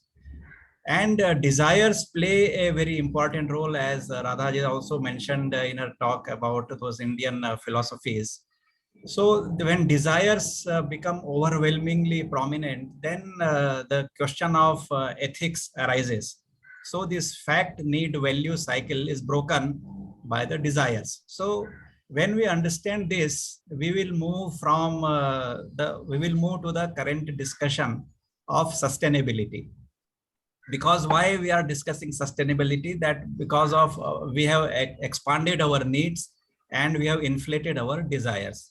So when I have been talking to my faculty members and my students, I realized that we have to address this issue in a business school, addressing this mindset of students. So in my view, I came around 4 types of mindsets of faculty or students. Number 1 is when we talk about sustainability, they talk about eco-friendly mindset. We talk about gas emissions, climate change, and things we need to do for this environment and climate change. The second mindset which we come across in discussion is business mindset. That we have to conduct business in such a way, we have to create business models. And we have to create inner loop and outer loop. Inner loop is production process, the whole chain value creation, where we remove the wastages in the process and we understand the values inbuilt at every stage of the process. So that is the inner loop. And outer loop is customers and repairing of the products and whatever is there in the market. And from there we come to the third mindset, which I call the design and engineering mindset. We have come to a stage where use and throw, take, use and throw, discard has become prominent. In design and engineering mindset, what we need to do is we have to design our product in such a way that they are more repairable. If you look at our earlier TVs and earlier mobiles, if they failed, we didn't throw them. We went to a repairer and we got it repaired. So we have to have this design and engineering mindset. And the fourth is social justice mindset. We always talk about inclusiveness and removal of property. And because of that, we use our resources in a way that sustainability is threatened. So we have tried to understand these fundamentals of sustainability mindset, and we look at the feasibility, practicality, and scalability of steps which we need to teach the students. I think at this stage, I will refrain from saying anything further, and later on I will elaborate what we are doing in our business school to see that this mindset is created in the business school students. Thank you.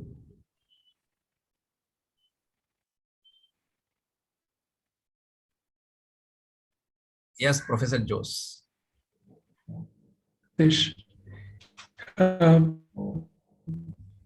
We decided earlier that we will go the reverse order now. So you actually get the shot. Just your voice is breaking. That you wanted to. Sorry, can you hear me now? Yeah, now it's clear. Now it's clear. So we treat sustainability as an optional extra, which means it's something that's taught by somebody who is passionate about it, or sometimes someone who is not able to teach other things and so on. This has been traditionally some kind of perspective. But this morning when we discussed, all of us agreed that sustainability needs to be an integral part of the curriculum. And that's when we would say truly the curriculum has changed. And so what can we do to build that kind of a mindset Dr. among Jose, your voice is faculty again colleagues? breaking. Jose, your Move voice is from breaking. an optional extra to, shall I give it one more attempt? Can you hear now me? we can hear you. Yeah, you can try because I'm sorry, I'm on a kind of a connection from a hotel room. That's the reason. So No, all I maybe you was could switch off your video. Maybe you could switch off maybe your I video can, and it might help. that maybe. Okay. So my question was basically, how do you move sustainability from an optional extra to an integral part of the curriculum? How do we get faculty to adopt that approach? Over to you, Professor Satish. Yeah, thank you, Jose. I will continue from where I left in the earlier question. We have heard about circular economy in a very big way. You know, the debate on circular economy and sustainability is going on for last 4 or 5 years. What is circular economy and how it is different than linear economy? In linear economy, what we have been using in our business schools and when we teach to our students, we talk about making a product. We take resources, we make a product, we use them and then discard them. So what is different than in a circular economy, which creates a sustainable mindset? In circular economy, we are talking about we have to reduce the wastage, we have to reuse the product, and we have to recycle. So when we start teaching this circular economy to our students, and we build this in the part of our microeconomics and microeconomics curricula when we are teaching economics. So we have been talking about welfare economics, development economics. So we have integrated circular economy in our curriculum, and people become more aware that when you are talking about a product or service, and plenty of examples are available. Like even this sharing of accommodation in USA, your house is empty and you want to make money. So there are websites which help you to find a place where you can stay. So instead of making another house, you are using resources and you are stopping the wastage of resources in building another house or another hotel for your stay. So there are many such economic models, business models coming in, which are helping in circular economy. And of course, we talk a lot about recycling the product. Other day, we had a discussion in our institute about reuse of edible oils. You know, in Mumbai, there are vada pav shops in every corner, and they are, frying vadas. And the oil is used and becomes thick. And if you throw them in the gutter, it is corroding the system. So we are working with some people where they are collecting this used oil from these various shops, most of them from 5-star hotels and 3-star hotels, and they collect nearly 5 tons of this used oil every day, this edible oil, and they have set up a factory for converting into diesel. So you had edible oil and then you used it to make it diesel. So we use this kind of various examples and processes and assignments. We give it to our students so that they are aware of their responsibility towards the society and towards the nature. And I can give many examples, but I don't want to use my first turn as a speaker to take others' time. But this is the way we are using curriculum and we are using workshops and live projects and research to inculcate this sustainability mindset in our students. Thank you, Jose. Thank you, Satish. I was hoping you would also, and I think we can address it if you have time later, you would also talk about how do you get the faculty colleagues on your side, who might think that this is not really I will do, if I get a chance, I will talk about that. Yeah, definitely, because that will be interesting. So coming back to you, Raghu. Raghu, I think we can't see you now. Yes, I'm back. Thank you so much. So, you've been in this for a long time, and you are in a school that actually really values this. I know for certain for that. But still, I'm not sure how many companions you have on this journey. So my question is this. How do, the problem with sustainability research, as I see, is it is interdisciplinary.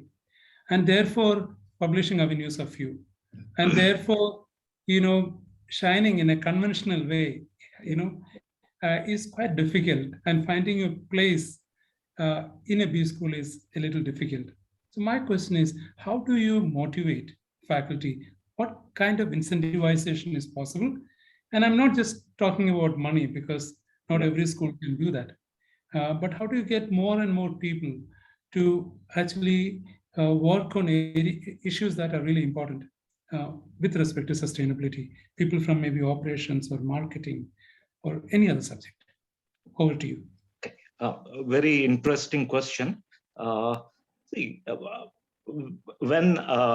the early in mid 2007 or so, when XLRI started on its journey of introducing sustainability as a course, there was a lot of resistance. You might have also felt it when you started your program at IIM Bangalore, and many other schools and faculty that I interact with express the same view. But today there is a huge change in the winds. The global policy and the governments and United Nations, everyone is pushing, all the stakeholder pressures are running. So over a period of time, there is a tremendous uptake for the idea of sustainability. Okay, but what is interesting is the functional area faculty may not have that well-rounded grounding in the concepts of sustainability. Okay, because sustainability is a way of life, is a way of thinking, is a way of requires a passion to be fully involved in the concept of sustainability. So that's where what at XLRI, what we did is, we have been interacting, hand-holding, and trying small research projects with different faculty members and publications driven. In the past 5 years, we have about 40 research papers on sustainability coming from marketing, operations, economics, strategy, and all functional areas.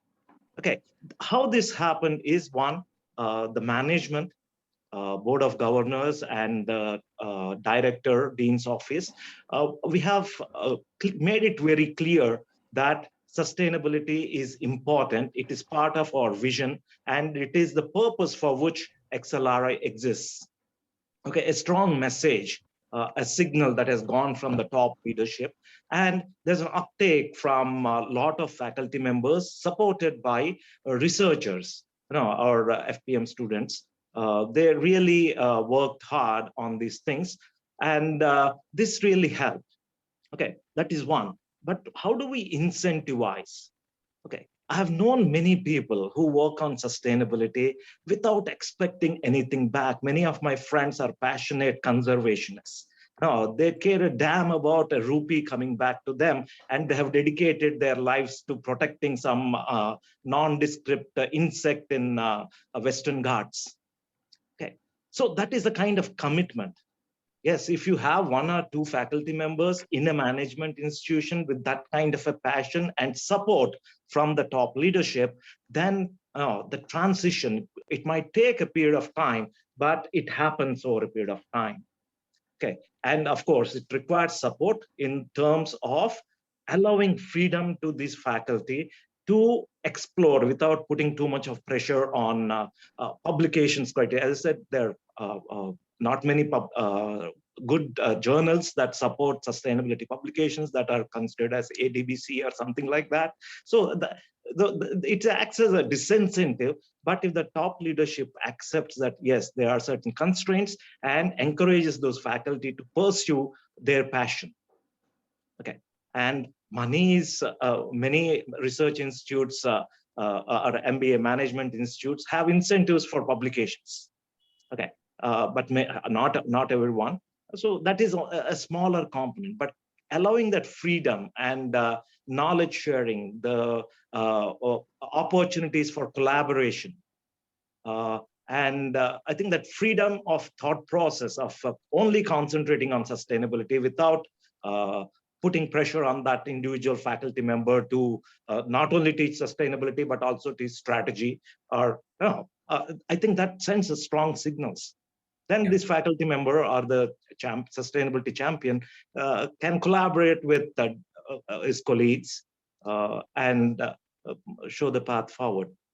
Thank you, Raghu. Actually, you made a really important point that nothing substitutes for passion, but it needs to be backed up by top management. So when I come back to Professor Biswas later, I'm going to ask him what should top management do. But there is another interesting point that you mentioned that, and I think this was really good advice that was given to me many years ago, that if you want to be established in a business school, root yourself in a functional area, prove your expertise in that, and then move on to anything else, and they will kind of tolerate you. But that was a story long ago. I guess things are getting better now, but certainly what you said is absolutely really good advice. I want to go to Professor Radha now, and I have actually two questions for you. I know that you're also the Dean of Research and Industry Academics. So we are now talking about this mindset problem at two levels. One, you're talking about students don't value it, and faculty don't value it. And of course, therefore, integration does not happen. So I would really like to know how you think integration should happen. But I also want to know, how do we get industry to value this? Because at the end of the day, if you ask me, today everybody is doing data science courses because industry pays good salaries. Now, you do several courses on sustainability and CSR, but some of our students who are very ambitious will not find senior level positions or highly paying jobs. And therefore, this industry, what they say and what they do at times of recruitment. So could you please address both of these issues? Thank you. Thank you, Dr. Jose. I'll address this question in two parts. The first part is regarding the buy-in of faculty and students. So what I have observed is that management faculty or faculty in any institute, and I have experience of 2 institutions where I have introduced these courses. So my journey. So firstly, what I did, I would like to share that with a slide so that it's easier to, are you able to see the slide? No, we're not able to see it. I think someone has to. Yeah, someone you have to share the screen. You have to share the screen. I have shared the screen, but yeah. Host should let it is yeah. Yeah, so yes. You are able to see the screen now? Yes. So here is the scientific part, the thought behind. To have the buy-in of faculty of any part of the world is very important, I feel, is to make them, understand logically and, cognitively.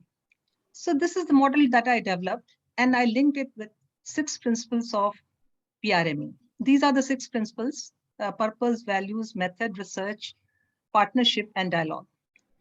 And these were the cluster of competencies that I talked about. These were cognitive competencies, affective competencies, moral competencies, and behavioral competencies. Now, these are the competencies which are forming the foundation. They are the building blocks of responsible management education. And that I did it through workshops, seminars, as I shared that, I took up sessions, at the academy, organized professional development workshops, Asia Forum, and to Asia Forum, I shared this model, tried to answer their questions. They had all kinds of doubts, etc., etc. Then I mapped it with the curriculum. So the cognitive part. So cognitive competencies, they deal with knowledge. Affective competencies deal with emotional and social intelligence. The moral competencies deal with values and attitudes, and behavioral competencies are skills and behavior. Now, once these competencies are built, then this leads to responsible and sustainable mindset, and that will lead to sustainable development. So it's easier said than done. So how did I do it? So in the interest of time, I'll not go into the details. We know these are the 6 principles of Prme. And then I map these, with the curriculum of different B schools. And I did it as part of the project. My students did it. They did it in Indian B schools. They did it in European B schools. When I presented it at the academy, they did it with other. In the interest of time, this is what we did. These are the various kinds of analysis, which I'll not present now because this is not the forum for that. But the buy-in happened because of the cognitive part that I took care of. Now, this journey was a little facilitated because I was instrumental in introducing CSR in management schools in India, and you are aware of that in 2002, 2003. That time I was at Management Development Institute, Gurgaon. So for that, again, we had the same challenge. So how do we do it? How to go about it? How to teach? Where is the material? So we developed cases. We conducted workshops in collaboration with industry. And then we developed a case book. And then the cases were available. We started PhD level program. So I was also doing research. So we had two-pronged approach. One was that we had a separate course. And the other thing we did was we integrated embedded it in the existing courses. So this is how it took off. And a couple of, in fact, one of my PhD scholars who graduated 7-8 years ago, she had such a challenging time, defending her proposal defense because faculty were not prepared to accept. They said, how can you do that? This, etc. And that was in economics. So we have multidisciplinary PhD program there. And that time that happened. So that is business. Now in this institute, when I joined, again, same. So we have been successful in introducing a full-fledged course on organizational sustainability. Again, I started with the same process. I had workshops, seminars, had these panel discussions, answered all their queries and this thing. And then I said, I'm not trying to impose anything. It's up to you to take or not to take. To start with, they have agreed for a core course, which is cutting across all specializations. And then they have said, based on our requirement, then we'll be offering a dedicated course in the HR program. So we have a specialization in 2 areas. So this is what now having buy-in of the industry. So our institute, is very well linked. In fact, for the past 6 years, they have been getting best award for industry academia linkages by All India Council for Technical Education, CII, Confederation of ASSOCHAM, and FICCI. And after 4 years, after 5 years, they were told that they cannot get any award. 5 years consistently they got. 6th year, they have been made mentor school by AICP, which is a regulatory body for the benefit of other audience. So now what we do is, as part of being a mentor school, we do a variety of things for other B schools in the form of webinars during this pandemic. Every week we used to have webinar on different topics and so on and so forth. Faculty development programs, workshops, this, that, etc., etc. So we are helping other B schools to change their mindset. And we are also in the process of helping our students and faculty to also, take a shift, which has happened. And we are doing that. So, yeah. And then I'm not talking about the pedagogy and andragogy at the moment. Talk about later. Thank you so much. I'm going to switch off my video because I can see the signal is weak again. So I want to go back to Professor Nair. You actually talked about the ideological divide. Clearly, starting with stakeholder versus shareholder capitalism, that of course everybody talks about. But I'm sure there is a lot of other kind of ideological divide also that's happening in a school. And some of the things I can think of, what should you be teaching, skills or values? How should we teach? Whole range of things. I'm sure, you've thought about it and you had some views on that. Would you like to share that with us? Yeah, So what are the divides and how do you? Yes, Professor Radha Sharma gave me this idea of using a few slides. So let me try. I will do that, but with your permission, I'm going to stop you in 5 minutes if you don't mind. Sure, absolutely.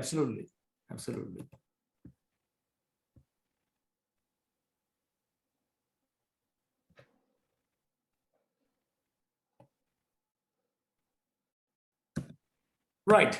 So we identified several challenges, and ideological challenges is one of the major ones. I want to show you something interesting here. Most of you would recognize. This is the predicted global temperature increase due to global warming, purely based on ideology. For some of us, it is man-made. For others, it is a dynamic cyclic process. Look at Che Guevara. If you ask a left-leaning liberal, he's a freedom fighter. And if you ask a right-leaning conservative, he's a difficult to deal with activist. Two people, William Easterly and Jeffrey Sachs, talking about poverty, framing of poverty. For Easterly, it's all about freedom of individuals, and free markets are fundamentally important. For Jeffrey Sachs, poverty is a trap and the poor has very little control over their state. So how do we see these issues? Sustainability is a wicked problem, a diversity of stakeholders, and a plurality of definitions of that problem. In a management classroom, due to ideological divide, when you have a plurality of descriptions and definitions and a diversity of stakeholders, we must not forget the fact that we have been teaching business ethics for a very, very long time. Every 5-10 years, we will have several major ethical issues. If it is just about having a serious discussion about shareholder value versus stakeholder value, probably we would have already resolved most of the ethical issues. So what we forget, more from an evolutionary point of view, is we don't remember our fundamental human condition. You all know that on the internet, on the web, we typically make most money either through sports or pornography. Sports is a proxy for war, or pornography is a proxy for reproduction.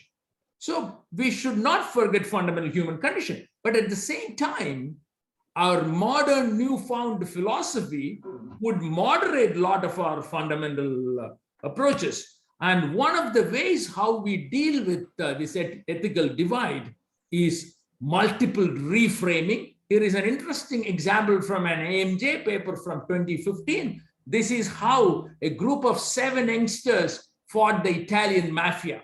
They have decided one night, they have made thousands of posters and they have posted in one of the villages. They plastered it around. A society that pays peso is a society without dignity. One powerful way of framing. So what do we need? And they were quite successful. You know, I don't have time. I cannot go into the details. They also have signed many of the shopkeepers in to stop paying protection money. And they told them, we will tell you one day you put this sticker out, the mafia cannot kill thousands of people. So they were quite successful.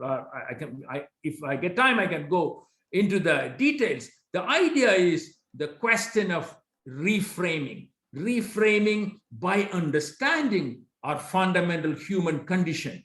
So if we want to still deal with the question of sustainability and still assuming that we can never question the idea of shareholder wealth maximization, we are in trouble. Probably we need to use the idea of what something both the new brain and the old brain would converge. One interesting idea there is empathy.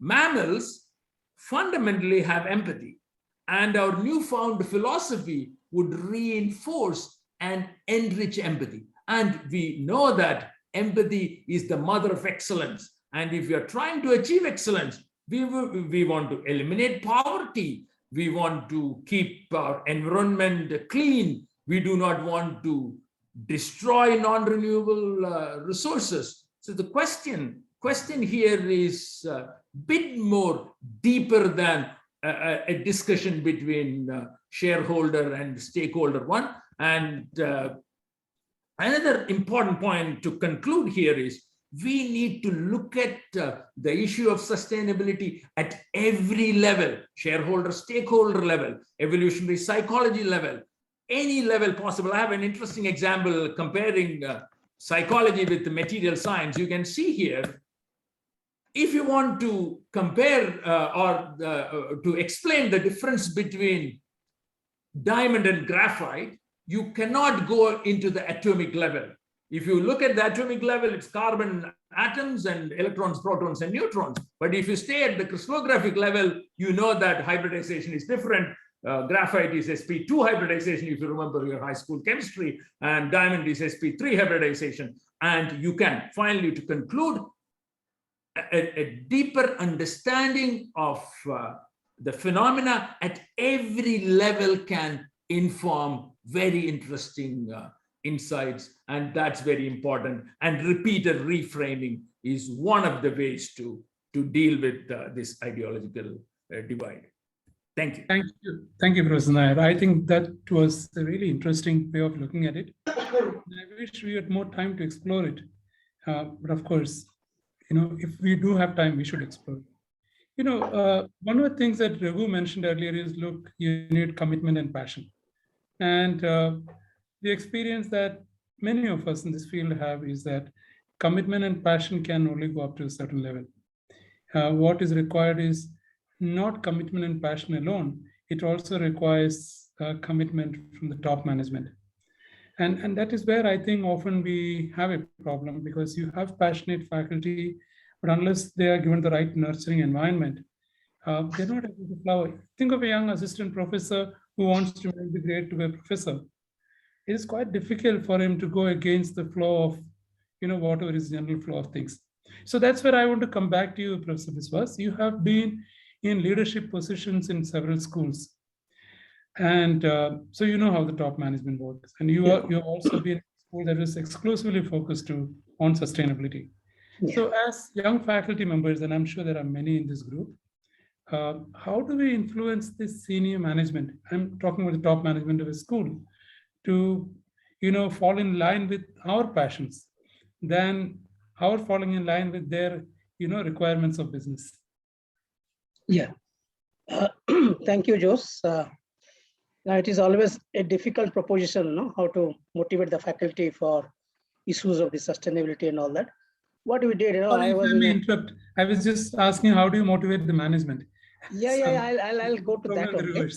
What I have done, I was lucky to be director or dean or vice chancellor, so a lot of decisions I had to take, and it was important to convince. I put up I'll speak from my recent experience from IMT Ghaziabad, because IMT Ghaziabad has done well, because they are Beta Gamma Society of the student chapter is always received for last 4 years the highest honors in the Prme, and one of the signatories. Also, we had introduced social sustainability and social sustainability sustainability course, social sustainability and responsibility course for last 4-5 years. So that was with the conviction. We had called Shrikant Dattar.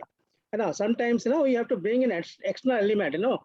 जैसे बोलते हैं ना देसी मुर्गी दाल बराबर. So even if you want to say the very pertinent thing, you don't have to say it. Get it done through somebody. So we got Shrikant Dattar in 2015 to the IMT Ghaziabad, and we had a workshop, where the executive council members, the top management were there, dean, directors, and faculty were there. So we made it convinced that the MBA curriculum has to be looked in a different way, and faculty also has to be treated accordingly. So in our research, when I was doing research, what we did put across to the EC, executive committee, that student faculty has to be encouraged and they have to be provided seed money. And I brought in that concept of providing certain kind of a grant to otherwise faculty will struggle to get external funding to do certain kind of research and sustainability. And believe it or not, at least 3-4 faculty have initiated the research and sustainability. They're trying to collaborate with, say, ESCA School of Business, China, Shanghai. They're collaborating with some Poland, that is Warsaw School of Economics and all that. The small way have started, and research we encourage. Secondly, we said that a curriculum we need not change drastically. At least within the curriculum, say for example, in finance now we have a sustainable finance course. We have within the marketing, for example, green marketing, or within the operations, say green supply chain. Certain kind of inputs can be brought in. You don't have to bring in drastic changes. These were supplemented by courses on CSR, social entrepreneurship, financial inclusion and all that, so that it is a kind of holistic viewpoint. Because when you're talking about sustainability is not an issue. SDG is the in thing, and that and when you say industry does not mean only corporate. I think industry also means NGOs. It also means civil societies. It also means government. Government also is a big stakeholder. So why not work? And I'm very happy to share with you that because of our effort, Mahindra and Mahindra gave our live projects to students who it's a pure corporate oriented students. They worked on climate change. They worked on water conservation. They worked on green buildings. So somewhere that tie-up between the industries, between the NGO civil societies and government should come. And our students were encouraged through faculty. Of course, we convinced the IC. Without convincing the IC committee, we cannot start such kind of a course which has a free and no attendance. Students were free to choose a course, to choose a project of their own, and it ran across 2-3 terms, so that they can collect data and prepare a project according to their own choices, whatever the passion. And as you were talking about passion and commitment, it is not that all corporate students are only looking at industries. They have also some passion and commitment in their heart to do something for the society. So we gave the wings to them to fly, and that is where they did a lot of innovative projects. I think every year about 80 to 90 projects we have, very innovative projects. Students come out, and not only that, they work with the community and try to market their products. They try to handhold them, try to create them, certainly how to produce, how to market. Actual functional things which they're learning in the class, they're trying to implement in the field. And that is where also they are trying to understand and unfortunately in India, many of the business management students do not understand what is the basic Indian social structure, what is the basic Indian political system. Unfortunately, there used to be a course on Indian society and politics, which is now no more there. People don't understand what the difference between a caste and tribe and caste and class. Unfortunately, they will not understand what is this migrant labor, what is this farmers' problem and all that. They will not understand. They will try to solve the problem of some marketing problems, some finance problems, but they will be at loss in understanding what is the Indian society. So that's very, very important to institutionalize the curriculum with these kind of elements, which are important for them to learn and understand what is Indian society, what is the cultural diversity. Professor Padma Nair was talking about diversity. No country presents such a diversity as much as in India, in terms of cultural diversity, in terms of lingual diversity, in terms of other kind of diversity. It is wonderful to learn. So this gives, so as Joe said, as a dean, I was continuously in dialogue with the EC, and I used to make presentations and why it is important. And they were convinced, and they released special budget for that. They released special budget for research also. I was able to do that, and my faculty colleagues are continuing that legacy, and they're trying to do that. So I'm quite happy. Not only this institute, in Nigeria also, and in IFMR, you will be surprised, and I'm very happy to share, IFMR, which now has become Kriya University, was rated as one of the most green campus in the country because of the practices they adopted. Doing it by yourself is also important. You should demonstrate that we follow the sustainable practices. Don't waste. Convert a waste into some kind of useful things. So recycling water, recycling, all kind of things we did it in the institution. So that helps a lot. So management also is in sync with what is happening, because everybody knows, whether it is academia, whether it's government, whether industry, SDG has to be followed. And now, as rightly said by all our panelists, right now we have the conducive, enabling policy climate. So we can do a lot of things.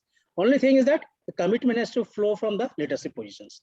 Leadership must be convinced, and luckily now there are so many forums, so many fora, so that people can learn, and it gives an enormous opportunity. This PRM forum, for example, so many business schools are there. So many people are doing so many. So we have to learn from each other. There is a collaborative mode rather than a competitive mode. I think we have to learn. You have to form consortium for research.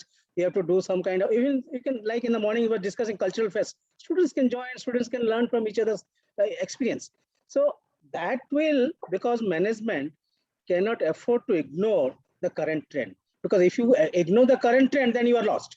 You are out of the race. You cannot compete with the contemporary issues and which are relevant to the industry. Because industry also are now important. They have understood that CSR or sustainability is critical for their survival, and their rating, their brand image depends on what do they do for the society. So students Now, I am happy to share you. Yesterday, I was with the CSR conclave. Government of Odisha has created a CSR department. The first state in the country which has created a CSR department within the government. And the government of Odisha, Andhra Pradesh has created, and Odisha also has created certain kind of a system where how industries are doing are being monitored. So it is very important when industries are doing, industry will recruit management graduates. So management graduates, if they are sensitive or sensitized, it is all the better for the, it is a win-win situation for both the industry as well as the student as an employee. So it's very, very important. And we are in the right time. We are discussing all these things and we are trying to empower not only the students. I think we are trying to sensitize the management, and that is where the critical role of the dean and director is very, very important. So thank you very much. Thank you so much. We have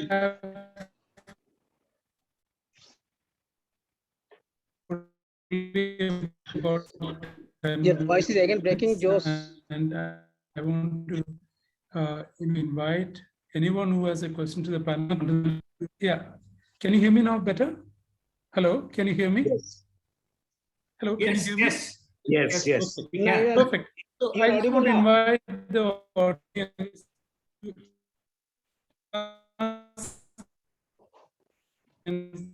that you like first, the panelists. Final question to Professor Ashish. We talked about many things that can be done. It took the risk of launching a fully sustainability-oriented sustainability program, and that's really fascinating. Because Professor Biswas talked about giving wings to students. You actually gave them a flight, I think. And I know it took some time for this program to stabilize. So what is the learning that you can share with us in terms of managing a program? Okay. I don't know whether and what are the opportunities? Over to you, Ashish. Okay. I hope I got it, but whatever I got, I'll try to answer on that. As I was making a point in my opening remarks that probably this is the best time for sustainability professionals, management context. And as I am Lucknow, we have a specialized MBA in Sustainable Management program, which the current batch running, and 5 batches have graduated. Roughly around 130 alums we have. And very frankly and honestly, so only in the last couple of years, we have had the more, and we have, although from the demand side, so there was a lot of, as have been discussed from this among the students, and a lot of demand from the student side. But unfortunately, there was very limited response from the industry, as you rightly pointed out in your remarks. But in the last couple of years, I've seen the trend change in a major way. So industry is warming, and as it is becoming more and more sort of it's kind of a policy is pushing, there is a policy push. It's becoming almost mandatory for top 1,000 companies are now by law are required to report on their sustainability performance every year, top companies. So it's almost, they're pushed into the corner where they appreciate what sustainability is all about. So the demand was always there. So now the supply was there, but now demand is also from the industry side is also being created, and we're seeing a major improvement quantitatively as in our placement, and so that's so one of the very tangible kind of encouraging result which we have seen and which encourages. Though I mean it's not again as the moment issue the media, and so there is generally more awareness and sensitization. So in my view, their students are ready. Students are, and many students, younger generation especially, want to do that.